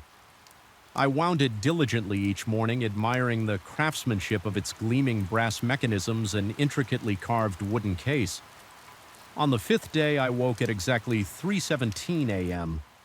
Without any apparent reason, the room felt unusually cold, and I noticed immediately that the familiar ticking had stopped. The silence was deafening, half asleep. I fumbled with my phone's flashlight and checked the clock. It had stopped at 11:45 p.m. Despite being fully wound, I reset the time and got the pendulum swinging again, chalking it up to the clock's age. Perhaps it needed servicing after all these years. The next night, the same thing happened again. The clock stopped at precisely 11:45 p.m. This time, however, something else occurred. As I stood in the darkness staring at the silent timepiece, I heard what sounded like a long, ragged breath coming from somewhere in the house. My skin prickled with goosebumps as I convinced myself it was just the old house settling, or perhaps the wind outside.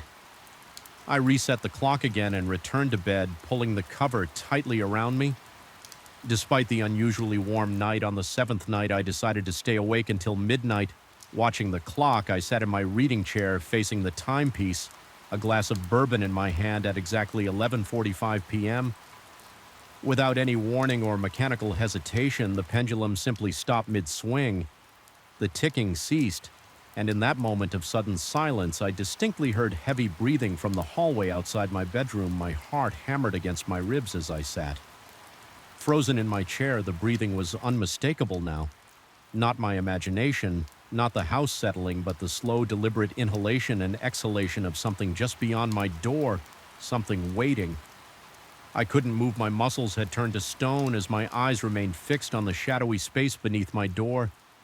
There in the sliver of darkness, I saw movement, a deeper shadow passing back and forth as if something were pacing in my hallway. The breathing grew louder, more labored, more hungry. After what felt like hours but was probably only minutes, I summoned the courage to stand. My legs trembled as I approached the clock with shaking hands and restarted the pendulum the moment the ticking resumed. The breathing stopped. The shadow beneath my door vanished. I spent the remainder of that night with all the lights on. Researching the history of my great-uncle's clock, the following days became a blur of exhaustion and growing dread. I moved the clock to my study as Howard had instructed, hoping this would solve the problem. It didn't. Each night precisely at 11:45 p.m., the clock would stop. Despite being wound each night, the breathing would return, growing more audible, more present each night. The shadows on my walls seemed to twist and stretch into impossible shapes, always treating the moment I restarted the clock. Sleep became a luxury I couldn't afford. Dark circles formed under my bloodshot eyes. My colleagues at the law firm commented on my appearance, suggesting I take some time off. Perhaps they were right. I needed answers more than I needed rest. I took a week's leave and dove into research. I visited the local historical society, where I discovered that the clock had been crafted in 1887 by a Swiss immigrant named Adrian Keller, who had settled in our town after fleeing his homeland under mysterious circumstances. According to the records, Keller was not merely a clockmaker, but dabbled in what the historical accounts delicately referred to as esoteric practices. The librarian noticed my interest and mentioned that her grandmother had told stories about Keller with evident discomfort. She explained that local legend held that Keller had lost his wife to a mysterious illness, after which he'd become obsessed with the concept of trapping spirits. There were whispers that he had found a way to bind something, not his wife's spirit, but something else, something he'd encountered during his desperate attempts to breach the veil. Between worlds, that night I examined the clock more carefully than before. Behind the clock face, I discovered tiny inscriptions, symbols I didn't recognize, etched into the brass gears. They didn't appear to serve any mechanical purpose as I traced them with my fingertip. The room seemed to grow colder around me, my breath clouded in the suddenly frigid air. The clock stopped at 11:45 p.m., as it had every night before. This time I was prepared. I had set up a digital recorder in the hallway and another in my bedroom as the ticking ceased. The familiar heavy breathing began, but it seemed closer now, more substantial. The shadows on my study wall began to move, stretching and swirling like smoke into a vaguely humanoid shape. My heart pounded so violently I feared it might burst from my chest. Sweat drenched my shirt. Despite the unnatural cold, the shadow continued to grow, extending across the wall and onto the ceiling. The breathing had become a ragged, wet sound, the desperate gasps of something that had been drowning for a very long time. I couldn't restart the clock. My body refused to move toward the horrifying silhouette that now dominated my study. Instead, I fled, slamming the door behind me and racing to my car. I spent that night in a hotel, the first decent sleep I'd had in weeks. The next morning, I returned home to retrieve the digital recorders.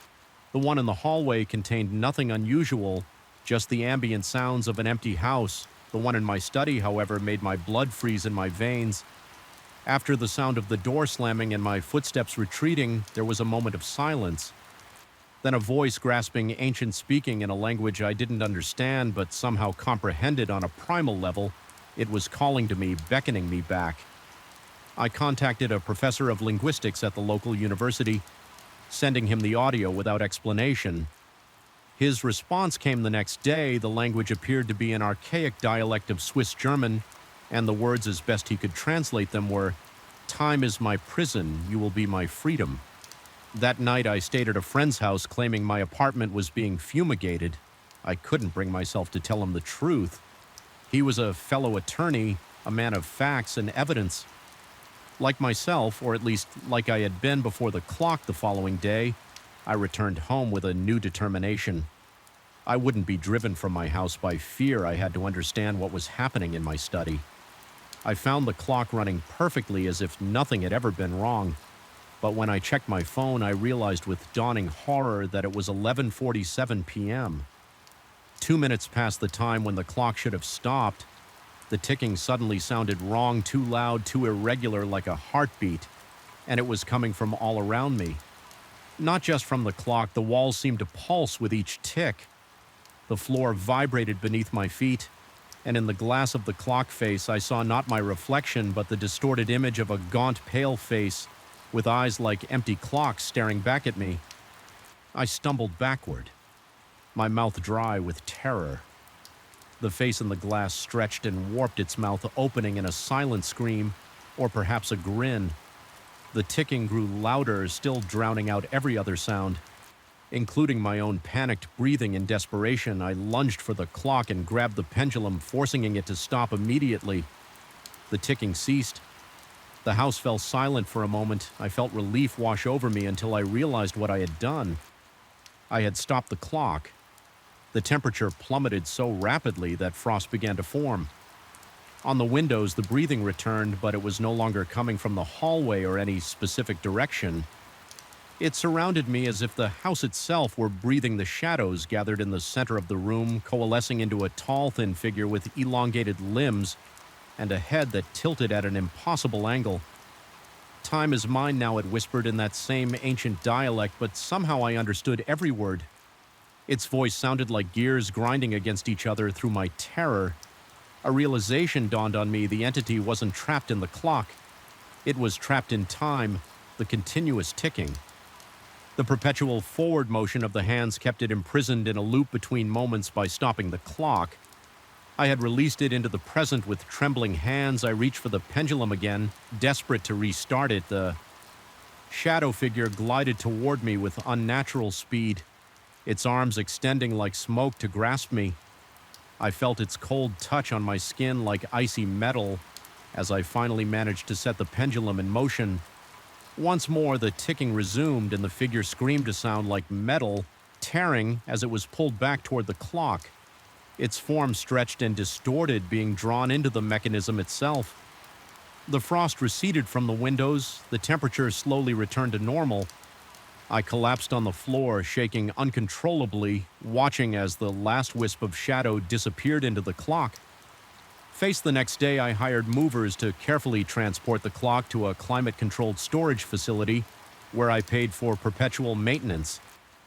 Each month, a technician would wind it, check its accuracy, and ensure it never stopped ticking. I included detailed instructions and a substantial trust fund in my will to guarantee this arrangement would continue long after I was gone. I still live in my house, though I rarely sleep through the night. Sometimes I wake up, suddenly convinced I've heard the sound of ticking coming from my walls. Other times I catch glimpses of shadows moving just beyond my peripheral vision, and on particularly quiet nights when the world around me stills, I can almost hear the faint sound of breathing, patient, persistent, waiting for the clock to stop once more. But I know better now. Time is not just a measurement. It's a prison, and some prisoners should never be set free. The first scale appeared 3 days after I found the cave, a small iridescent patch on my forearm that caught the light like mother of pearl. I told myself it was a skin condition, psoriasis, perhaps. Even as I felt its smooth, slick surface beneath my trembling fingers, but deep down I knew the sea was claiming me. Just as the voices in my dreams had promised, my name is Dr. Daniel Harmon, and until last month I was a respected coastal geologist with 23 years of field experience.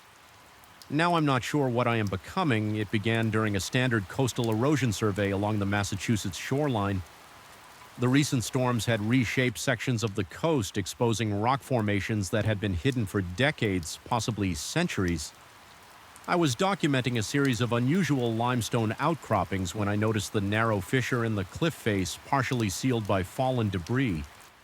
Something about its placement seemed deliberate, as if the recent landslide had been orchestrated to reveal, rather than conceal. The opening was barely wide enough for me to squeeze through, requiring me to remove my equipment pack and push it ahead of me. The walls were slick with salt water and some kind of viscous substance that left my hands coated with a greenish residue that smelled of brine and something else, something organic and ancient. My headlamp cast weak shadows along the narrowing passage as I progressed deeper. The roar of the surf growing distant behind me, the passage should have led nowhere, according to all geological surveys of the area. This section of the coastline consisted of solid granite bedrock with no significant cave systems. Yet after 20 minutes of careful navigation through the twisting corridor, the passage suddenly opened into a vast chamber that defied all logical explanation. My headlamp could barely penetrate the darkness, revealing only fragments of the space enough to sense its immensity without comprehending its dimensions. The air felt different here, dense and humid, carrying a saline heaviness that made each breath feel like drowning water. dripped somewhere in the darkness, the sound echoing with unnatural rhythm like a heartbeat pumping through stone veins. I switched to my more powerful flood lamp, and what it revealed froze my blood. The walls were covered with petroglyphs, hundreds, perhaps thousands of crude images into the stone. Unlike any indigenous cave art I'd ever encountered, these depicted humanoid figures with distinctly non-human features, elongated limbs, oversized eyes, and what appeared to be gills lining their necks and torsos. Some showed these creatures emerging from stylized waves. Others depicted them standing among what looked like human figures in postures of supplication or worship. Most disturbing were the images that seemed to show a transformation, human figures gradually developing the same features as the marine entities across a series of connected panels in the final images. The transformed humans were shown entering the water arms outstretched in what could have been either ecstasy or terror. The scientific part of my brain immediately cataloged possibilities. An unknown pre-Columbian cult, elaborate hoaxes, or even the effects of water erosion creating parodia patterns that my mind was interpreting as figures. But another part, the primitive hindbrain that recognizes danger before consciousness can name it, was screaming at me to leave. I should have listened instead. I continued deeper into the chamber, my lamp revealing more petroglyphs, each more detailed and disturbing than the last. At the far end of the chamber, a natural alcove had been modified to create what could only be described as an altar. A roughly circular stone table, its surface smoothed by tools or perhaps centuries of touch, held an arrangement of shell stones and what appeared to be bone fragments. They formed an intricate geometric pattern that seemed to shift slightly when viewed from different angles, a mathematical impossibility that I attributed to tricks of the light and my own growing unease. The centerpiece was a conch shell of unusual size and coloration, midnight blue with veins of phosphorescent green that seemed to pulse with their own internal light. Without thinking, I reached out to touch it. The shell was warm and slightly yielding like living tissue. I recoiled, nearly dropping my lamp, and in that moment of disorientation I heard it a whisper that seemed to emanate not from any particular direction but from the stone itself. Not words exactly, but intentions that formed meaning in my mind. Return when the moon is full. Return to us. Panic seized me. I backed away from the altar, then turned and fled through the passage, scraping my shoulders raw against the narrow walls. In my haste, by the time I emerged onto the beach, the sun was setting, painting the ocean in colors that seemed suddenly alien and threatening. I realized I had been in the cave for over 6 hours, though it had felt like less than 2 that night. I dreamt of the ocean floor not as the dark, crushing void I'd studied throughout my career, but as a luminous kingdom of strange architectures and flowing movement. I was walking among spires of coral and stone that dwarfed any human construction, breathing water as naturally as air, my body moving with a grace it had never possessed on land. I woke at dawn, sand crusting my pajamas, salt water drying on my skin, standing ankle-deep in the surf. Half a mile from my rented cottage, it was the first episode of sleepwalking I'd experienced since childhood. The next night it happened again, and the next. Each time I'd wake closer to the water, the voices from my dreams still echoing in my consciousness. The tide is turning, you are becoming return when the moon is full. I started locking myself in at night first. Just the doors and windows, then progressing to tying my ankle to the bed frame with rope. It made no difference. Somehow I would still find myself on the beach come dawn, the restraints mysteriously undone with no memory of how I'd gotten there. Sometimes there would be evidence of my night journey, strange symbols drawn in the sand around me, arrangements of shells and stones that mimicked the pattern on the altar. By the 5th day, my scientific skepticism was eroding faster than the coastline. After a hurricane, I found myself obsessively checking tide charts, tracking the lunar cycle, measuring the salinity of the local water against baseline samples. I told myself I was being methodical, investigating an environmental anomaly that might explain my symptoms, perhaps a toxic algae bloom affecting neurological function or exposure to an unknown mineral in the cave, causing hallucinations and somnambulism. But these rational explanations felt increasingly hollow. as the physical changes began. The first scale was followed by others, small patches appearing on my forearms, then spreading across my chest and back. My skin grew unnaturally sensitive to dryness, requiring constant moisturizing to prevent painful cracking. I found myself drinking gallons of water daily, yet always feeling dehydrated. Most alarming was my growing aversion to being away from the ocean trips. Inland to the nearest town for supplies became torturous exercises in endurance. Beyond a certain distance from the shore, approximately 3 miles, I determined after careful testing I would experience symptoms similar to altitude sickness, shortness of breath, dizziness, nausea, and eventually unconsciousness. I contacted colleagues describing my discovery of the cave but omitting the personal changes I was experiencing. Their responses were predictably skeptical according to all official surveys and historical records. No significant cave systems existed in the area. One particularly helpful former student agreed to review my photographs of the petroglyphs, only to inform that the images I'd sent were just pictures of ordinary weathered rock surfaces. When I checked the files again, he was right where I distinctly remembered documenting detailed carvings.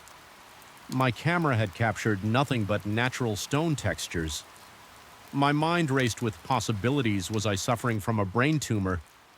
Early onset dementia? Had I been exposed to some hallucinogenic compound in the cave? Or was something systematically removing evidence of what I'd found? I began to notice I was being watched. Not by people. The coastal area was largely deserted after tourist season, but by the wildlife gulls would gather on my roof. At odd hours, their cries forming patterns too regular to be. Random schools of fish would follow me when I waded into the shallows, forming concentric circles around my legs once waking from sleepwalking. Before dawn, I observed what appeared to be seals sitting in a semicircle on the beach around me, their eyes reflecting my flashlight with unnatural intelligence, before they silently slipped back into the waves as the full moon approached. My transformation accelerated. The scales now covered nearly 40% of my body. My eyes had developed a secondary membrane, transparent but visible, sliding horizontally across my vision. When submerged in water, instantly correcting my sight. My fingers had grown slightly webbed between the second knuckles. I discovered I could hold my breath underwater for nearly 7 minutes without distress. I should have been horrified instead. I found myself fascinated, meticulously documenting each change with scientific detachment, as if studying a subject other than myself at times. I even felt a perverse pride in my evolving physiology, a sense that I was becoming something more adapted, more evolved than my former self. The rational part of my brain, the part that still identified as Dr. Daniel Harmon, geologist and man of science, knew I should seek medical help immediately. But that voice was growing fainter against the chorus that filled my dreams, promising revelation and belonging. If only I would return to the cave when the moon was full. Return and complete what had begun. Last night was the full moon. I fought against its pull with every remaining shred of my humanity. I barricaded myself in the bathroom, the only room without window. Windows, swallowed a bottle of sleeping pills and handcuffed myself to the pipes beneath the sink. As consciousness faded, I felt a grim satisfaction in having thwarted whatever force was calling me to the cave. I woke at the altar. The cave was transformed by moonlight, filtering through some unseen opening above, illuminating the chamber with an ethereal blue glow that set the patterns on the altar pulsing with life. The midnight blue conch shell now emanated a light of its own, casting shadows that moved independently of any physical source. I wasn't alone. Shapes moved in the darkness. Beyond the altar, humanoid but fluid, their features obscured but their presence unmistakable. I sensed rather than saw their eyes upon me, felt their anticipation like an electric current in the water. Heavy air, the voice that had been a whisper in my dreams, now surrounded me, emanating from the stone, the shells, the very air itself, and from something within me as well. The tide turns, the cycle renews the landform, falls away, the sea form ascends. My scientific mind made a final desperate attempt to categorize what was happening. a mass hallucination, a complex delusion, a psychotic break. But these clinical terms seemed ridiculous in the face of the profound transformation occurring within and around me. The scales across my body began to illuminate, matching the phosphorescent patterns on the altar. The pain I expected never came instead. A sensation of profound rightness washed over me as the final barrier between my consciousness and the calling I'd been resisting crumbled away. I understood then what the petroglyphs had been showing. Not an invasion or parasitic takeover, but a communion as old as the relationship between land and sea, a cyclical transformation that had occurred countless times throughout human history, calling those with the right genetic heritage. Back to their original form, my ancestors had come from the depths eons ago, adapted to land-built civilizations, but always maintained this sacred place of return. Every third generation, the call would come to one who carried the strongest trace of the original genetic memory. I was simply the latest in a lineage stretching back to when the first life forms crawled from the primordial oceans. As revelation washed over me, I felt my remaining humanity not being erased but transcended. The patterns on the altar suddenly made perfect mathematical sense, a multi-dimensional equation mapping the transformation from one form to another preserved in sacred geometry. When written language had not yet existed, I knew I had a choice. Even now I could fight the transformation, perhaps even reverse it partially with the right medical intervention, or I could surrender to it completely, enter the waters beyond the cave and join my ancestors in the deep. Places they had never truly abandoned. The moon reaches its zenith. The decision is upon me. Even as I write these final notes, a scientist to the end documenting what cannot be fully understood, I feel the tides changing within me. The water calls and the journal ends here, the final words trailing off into a series of increasingly illegible marks that resemble neither human writing nor random scrolls, but something deliberately patterned like waves across the mirror watches me as I watch it, ancient, ornate, and wrong in ways I can't articulate even now as I write these words by the dim light of my desk lamp. I feel its presence down the hall, a silent gravity pulling at my consciousness. 3 weeks ago, I was merely Professor Daniel Harmon, linguistics expert at Blackwood University. Now I'm something else, a prisoner, a conduit, perhaps something worse. This mirror has changed me, or perhaps it's revealing what was always there. Waiting beneath the surface of everything I thought I knew, the antique shop stood wedged between a modern coffee house and a vacant storefront on Caldwell Street in the oldest part of the city, where cobblestones still peek through worn asphalt. I had just finished a particularly frustrating faculty meeting and found myself wandering the historic district, my mind still churning over departmental politics and budget cuts. The shop's window display caught my eye not for its beauty but for its academic intrigue, a collection of artifacts bearing inscriptions and what appeared to be a pre-Sumerian script I'd never encountered. My specialty is ancient Mediterranean languages with a focus on extinct writing systems. The sight of unfamiliar symbols always quickens my pulse. I entered the shop, the brass bell above the door announcing my arrival with a discordant jingle that seemed to hang in the air too long. The proprietor, an elderly man with skin like parchment and eyes recessed deep within dark sockets, barely acknowledged me as I browsed the shop, smelled of dust sandalwood, and something metallic like old pennies.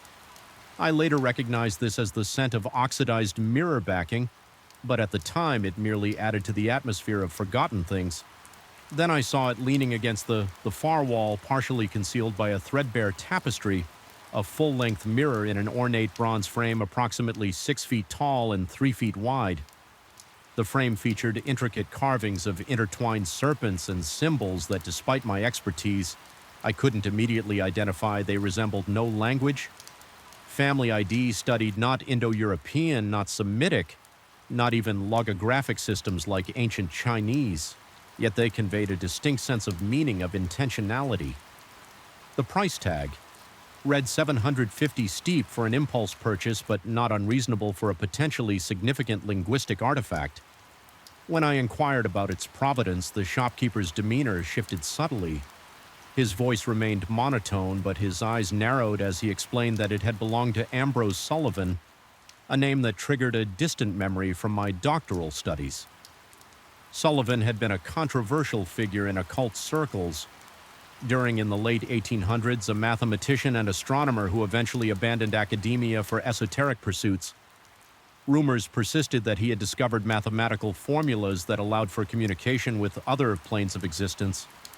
The scientific community had dismissed him as a madman, and he disappeared from public record around 1897. The shopkeeper mentioned that Sullivan had commissioned the mirror from an unknown craftsman, allegedly incorporating symbols from texts not meant for human understanding. He then fell silent, his gaze drifting to the floor. When I pressed for more information, he simply shrugged and stated that the mirror had been in his inventory for nearly 20 years. No one seemed interested in such a heavy, ornate piece against my better judgment, or perhaps because of some subconscious pull I didn't yet recognize. I purchased it. The transaction felt oddly ceremonial. The shopkeeper wrapped it carefully in brown paper and twine, his fingers never touching the glass or frame directly as I struggled to load it into my car. He watched from the doorway, his expression unreadable. My apartment occupies the third floor of a converted Victorian home near campus. High ceilings, hardwood floors, and walls, thick enough to muffle the sounds of neighboring units. I'm a solitary man by nature, having divorced 12 years ago and settled into the comfortable routine of academic bachelorhood.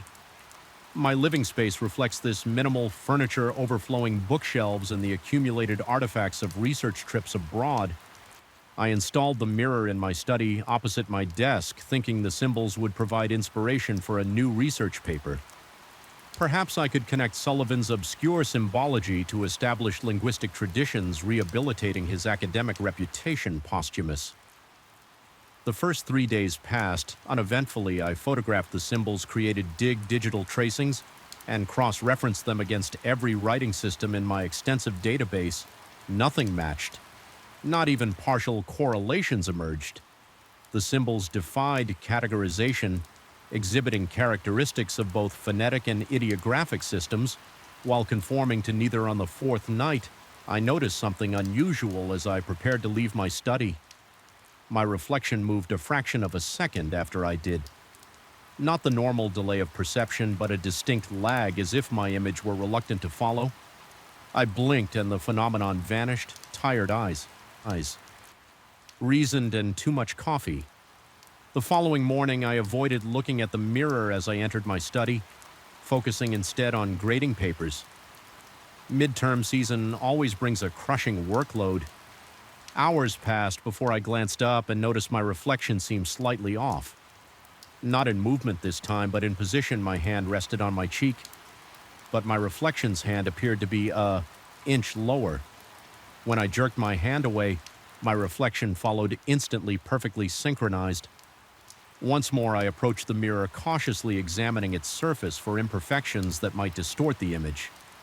The glass was flawless, with none of the waviness common in antique mirrors. I placed my palm against the cool surface, and my reflection did the same. Yet I couldn't shake the sensation that something about the contact felt wrong, as if I were touching something alive and barely restrained. That night I dreamed of drowning in black water while something with too many limbs pulled me deeper. I woke gasping, sheets soaked with sweat, my heart hammering against my ribs. The digital clock read 3:17 a.m. As my breathing slowed, I became aware of a sound, faint but unmistakable, coming from my study down the hall. Whispering, multiple voices speaking in hushed, urgent tones. My apartment has no shared walls in the direction of my study. No plumbing runs through that section. No logical explanation presented itself yet. The whispers continued, rising and falling in rhythmic patterns that suggested language rather than random noise. My body felt leaden as I forced myself out of bed. My mouth had gone desert dry, and each heartbeat pulsed in my ears as I moved down the darkened hallway. The whispers grew clearer, still indecipherable but unmistakably speech-like. They emanated from behind my closed study door. I stood paralyzed, hand on the doorknob for what seemed like an eternity. The rational part of my brain inventoried possible explanations. A radio left on an open window carrying voices from outside pipes settling in the old building. Yet I knew with sick certainty that none of these would prove true when I finally pushed the door open. The room was pitch black, except for a faint silvery glow coming from the mirror. The whispers stopped abruptly. I fumbled for the light switch, my fingers trembling so violently that I missed it twice before flooding the room with harsh fluorescent light. The mirror appeared normal, just glass and metal, reflecting my own terrified face. Pale and sweat-streaked, I searched the room thoroughly, checking windows, locked vents secure, and my computer off, finding nothing unusual. I convinced myself it had been an elaborate auditory hallucination brought on by stress and interrupted sleep. I left the light on and returned to bed, where I lay awake until dawn. Over the next week, the incidents escalated in frequency and intensity. My reflection began to exhibit subtle differences, a slightly different posture, a delayed reaction, once even what appeared to be a different facial expression when viewed from the corner of my eye. The whispers returned nightly, always between 3 and 4 a.m., growing increasingly urgent. Though remaining just beyond comprehension, I began researching Ambrose Sullivan, obsessively requesting rare manuscripts through interlibrary loan and accessing digitized newspaper archives. What emerged was the portrait of a brilliant man's descent into obsession. Sullivan had started as a respected mathematician before becoming fixated on what he called non-Euclidean communicative geometries, mathematical formulas that supposedly allowed information to pass between dimensions. His journals, largely dismissed as the ravings of a deteriorating mind, described experiments with reflective surfaces as permeable boundaries between worlds. He claimed to have made contact with entities from another plane of existence, beings who shared knowledge of a language that transcended human cognitive limitations. Most disturbing was his final journal entry dated 3 days before his disappearance. The glass thins, they are coming through. I have seen myself on the other side, and it is glorious and terrible sleep became nearly impossible. I installed a camera facing the mirror, hoping to capture evidence of the anomalies. Each morning I reviewed the footage, finding nothing but occasional digital glitches, strange pixelation around the mirror's frame, unexplained timecode, jumps, moments of complete signal loss. My colleagues began commenting on my appearance, the dark circles under my eyes, my jumpiness, my tendency to trail off. Mid-sentence, I canceled classes. Claiming illness, in reality, I couldn't bear to leave my apartment for fear of what might happen in my absence. I began covering the mirror with a sheet during the day, but each morning I felt compelled to remove it to check if anything had changed last night. Everything escalated beyond my capacity for rational explanation. I had finally fallen into exhausted sleep around midnight when the whispers woke me.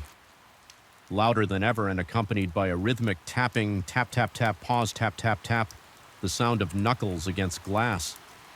My body moved on, autopilot drawn down the hallway toward my study. The door stood open, though I distinctly remembered closing it. The sheet I had draped over the mirror lay crumpled on the floor in the darkness. The mirror's surface glowed with a phosphorescent blue light that illuminated nothing around. Found it, and my reflection was wrong. It stood differently, shoulders squared. Where mine slumped, head tilted inquisitively. Where mine hung heavy with exhaustion when I raised my hand and stunned disbelief.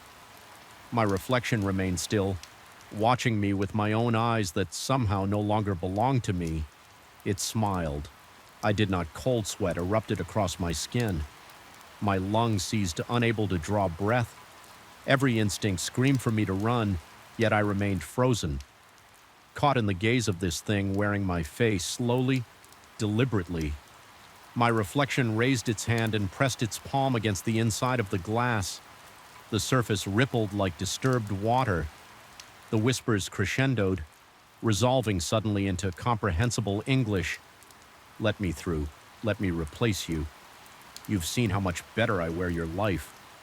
My paralysis broke. I stumbled backwards, slamming into my desk hard enough to send books cascading to the floor as I scrambled among them. My hand closed around a heavy bronze paperweight, a gift from my ex-wife during happier times, acting on pure instinct. I hurled it at the mirror with all my strength. The glass cracked but didn't shatter. A spiderweb of fractures spreading from the point of impact. A horrible shriek erupted. Not from the mirror, but seemingly from the walls themselves. The floor, the ceiling, a multi-dimensional howl of rage and frustration. My reflection fragmented across the cracked surface, each shard containing a different piece of my face, my body, yet somehow horrifyingly. Each fragment moved independently, twisting at impossible angles, pressing against the damaged barrier fingers, my fingers, but not mine. Probed at the cracks, testing their strength. I fled the apartment with nothing but my phone, my wallet, and the clothes I wore. I drove aimlessly until sunrise, eventually finding myself at this roadside motel 50 miles from the city. I haven't slept. I can't. I've written everything down because I need someone to know what happened, what's still happening. The mirror didn't shatter completely, the barrier is damaged but not destroyed. And whatever waits on the other side is angry. Now I've been researching Sullivan's final days on my laptop according to local newspaper archives. After his disappearance, his home was searched. They found his possessions untouched. No signs of struggle or planned departure, with one exception. Every mirror in his house had been shattered. The fragments meticulously removed every mirror except one, which was never recovered. I know what I have to do. I'll return to my apartment today armed with tools to destroy the mirror completely. I must obliterate every fragment, every shard that might serve as a gateway. Sullivan understood too late what I now know: some boundaries must remain uncrossed. Some reflections unseen as I prepare to check out of this motel. I avoid the bathroom mirror. I've draped a towel over it, but still, I feel observed, and when I caught a glimpse of my reflection in the darkened screen of my laptop, just for an instant before the text editor filled the display, I could swear it blinked without me. Perhaps that's just paranoia. Perhaps the boundary has already been breached in ways I don't yet understand. Perhaps I'm already on the wrong side of the glass. The first time it happened, I dismissed it as a technical glitch. Now I know better. Something waits for me in that elevator after hours. Something that has been watching, learning, and slowly revealing a world beyond the thin veneer of our reality, a world that hungers, a world that wants me to join it permanently. I've always been the last to leave the office as chief financial officer at Meridian Capital. My dedication to the company translated into 18-hour workdays that left me alone in our 40-story downtown building long after the cleaning staff had gone. I used to take pride in that dedication. Now I understand it was merely bait in an elaborate trap. The building's elevator system was state-of-the-art when installed 15 years ago, a sleek brushed steel affair with digital displays and whisper-quiet hydraulics. 3 months ago, I noticed the first anomaly. It was nearly midnight, and I was heading down from our offices on the 38th floor. The digital display showed the expected descent, 38, 37, 36, but then it flickered between 28 and an unfamiliar symbol that resembled a distorted figure 8. My stomach lurched, not from the descent, but from a sudden inexplicable sense of wrongness. The elevator slowed to a stop, though I hadn't pressed any buttons for intermediate floors. The doors opened onto a floor I didn't recognize. The layout was similar to our corporate floors, but the lighting was different, a sickly greenish fluorescence that cast everything in a jace. Paul, the air felt heavy, almost gelatinous in my lungs. No one occupied the workstations, yet papers rustled and chair wheels occasionally squeaked as if an invisible workforce toiled in the empty space. My skin prickled with goosebumps, a cold sweat breaking out across my forehead. I jabbed repeatedly at the lobby button, my heart hammering against my ribcage until the doors finally closed. I convinced myself it was exhaustion, playing tricks on my perception. The next day, I casually asked our building manager about renovations on the 28th floor. He looked at me strangely, reminding me that our building went from the 27th floor directly to the 29th, a concession to the superstitions of our building's original Japanese investors who considered 8 an unlucky number. There was no 28th floor. 2 nights later, it happened again. This time, the elevator stopped at what the display showed as floor icon, and the doors opened to reveal a narrow corridor with walls that seemed to pulse slightly, like the interior of something living. The carpet beneath the threshold appeared sodden, Though there was no visible moisture, it simply yielded like wet moss. When I cautiously extended my foot to test it from somewhere down the hallway, came a sound like wet clothing being wrung out, punctuated by a rhythmic clicking. My mouth went bone dry, my tongue sticking to the roof of my mouth as I frantically pressed the door close button. I began taking the stairs after that incident, 28 flights down my thighs burning and lungs heaving by the time I reached the lobby. This lasted nearly 2 weeks until a late-night thunderstorm triggered a partial power outage. The emergency generators kicked in, but the stairwell doors automatically locked a security feature to prevent unauthorized access during outages. My only way down was the elevator. I stood before the brushed steel doors. My reflection distorted and wavering as if seen through water. My hand trembled as I pressed the call button. The wait seemed interminable, each second stretching into uncomfortable minutes. When the elevator finally arrived with a cheerful ding that seemed obscenely out of place, I found myself staring into an empty car that somehow felt occupied. The descent began, normally 38, 37, 36. My muscles tensed with each floor, and anticipating the moment when normality would fracture at the 23rd floor, the lights flickered. The digital display scrambled, showing random segments before settling on an impossible arrangement to the elevator. Didn't slow so much as sink like a stone through thick oil. My ears popped painfully, and the temperature plummeted until I could see my breath fogging in front of my face. When the doors opened, I faced a vast open floor that couldn't possibly fit within the building's footprint. The space stretched into shadow-cloaked distance, the far walls invisible beyond the reach of the meager light spilling from the elevator pillars of what appeared to be dark-veined marble. Rose to a ceiling, lost in darkness between them, moved shapes, fluid and constant things that seemed assembled from scraps of shadow and shimmering fragments that might have been eyes or teeth. Or neither. My heart pounded so violently I felt lightheaded. The rush of blood in my ears nearly deafening. I wanted to flee, to retreat into the elevator, but my body refused to respond. I remained frozen in place as one of the shapes noticed me and began drifting closer. It moved with a terrible purpose, reshaping itself as it approached sprouting limbs that were almost arms, developing a bulbous protrusion that approximated a head within. That head-shaped crevices opened to reveal glistening surfaces that reflected my terrified face. Back at me, multiplied and distorted, a sound emanated from the thing not created by anything as mundane as vocal cords. It resonated directly in my mind, bypassing my ears entirely, a series of concepts rather than words conveying a hungry curiosity. I felt it probing at the edges of my consciousness. Searching for weaknesses for a way in, the elevator doors finally closed. Severing the connection, I collapsed against the rear wall, gasping for breath, my shirt soaked with cold sweat. The display returned to normal, resuming its countdown to the lobby when I finally staggered out into the night air. I nearly kissed the filthy sidewalk out of sheer gratitude. I should have quit my job the next day. I drafted a resignation email, my fingers shaking so badly I had to correct every other word. But then our CEO announced the Peterson acquisition, a deal I'd spent 3 years orchestrating, in the crowning achievement of my career. Walking away meant abandoning my substantial completion. Bonus, my stock options just weeks from vesting. I deleted the draft instead. I arranged to sleep on the office sofa on late nights, avoiding the elevator entirely. This worked until the building management implemented new security protocols requiring all floors to be vacated by midnight. No exceptions. I tried booking hotel rooms nearby, but the family rationality of daylight made my fears seem childish. The financial waste became another reason to dismiss what I'd experienced as stress-induced hallucinations. I cautiously resumed using the elevator, but only during the day, only with others present last Tuesday. A board meeting ran long. By the time we finished, it was 11:47 p.m. The other executives headed to the parking garage via the dedicated express elevator, but my car was in the shop I needed.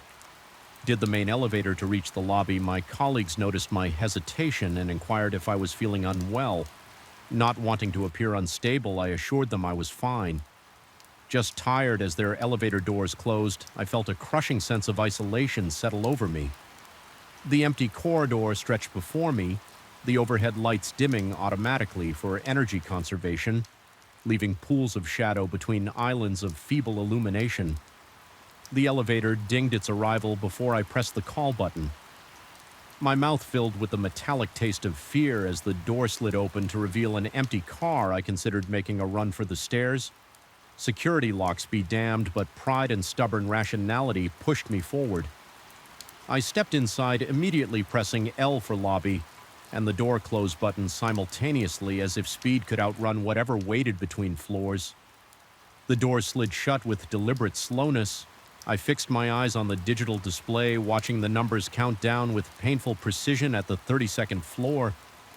The overhead light began to pulse gently like the slow breathing of a sleeping predator. I placed my hand against the wall to steady myself, only to jerk it away when I felt the subtle movement beneath my palm, a shift of metal and plastic that suggested muscles flexing beneath skin. The air thickened with a smell like ozone and copper pennies between the 29th and 27th floors, there being no 28th. The descent halted with a lurch that sent me stumbling against the rear wall. The digital display flickered rapidly through symbols I'd never seen before, eventually stabilizing on one that resembled a vertical eye. My reflection in the brushed steel doors stretched and compressed my features, melting and reforming in impossible configurations. A voice whispered from the speaker system. Not the standard automated announcement, but something intimate and multi-layered, as if several people spoke in precise unison. It didn't use English or any language I recognized yet. Somehow I understood the invitation it extended to step out to explore, to transcend the limitations of my ordinary existence. The doors opened onto absolute darkness. Not the absence of light, but something active and alive. Darkness with depth and texture and intention. From within that perfect blackness emerged slender tendrils of luminescence weaving complex patterns that hypnotically beckoned my body, responded to their call, one foot sliding forward without conscious command. I bit down hard on my tongue, the sharp pain breaking the compulsion. Blood filled my mouth, its iron taste anchoring me to reality, or what I desperately hoped was reality. With tremendous effort, I wrenched my arm up to punch repeatedly at the lobby button. Nothing happened. I then struck every button on the panel in panic succession. The darkness began flowing into the elevator like liquid night pooling around my shoes where it touched. I felt a vibration that resonated with something deep inside me, some fundamental frequency of my being. With rising horror, I realized it wasn't trying to consume me. It was trying to harmonize with me, to tune me to its reality. In desperation, I wedged my fingers into the narrow gap between the elevator doors and pulled with strength. Born of primal terror, the muscles in my back screamed in protest as the doors grudgingly yielded a few inches. The darkness retreated slightly, seemingly confused by my resistance. I forced my body through the opening, scraping skin from my shoulders and hips, tumbling onto solid floor. Beyond, I found myself in a service corridor I'd never seen before. Concrete floors, exposed pipes running along the ceiling. The steady hum of machinery.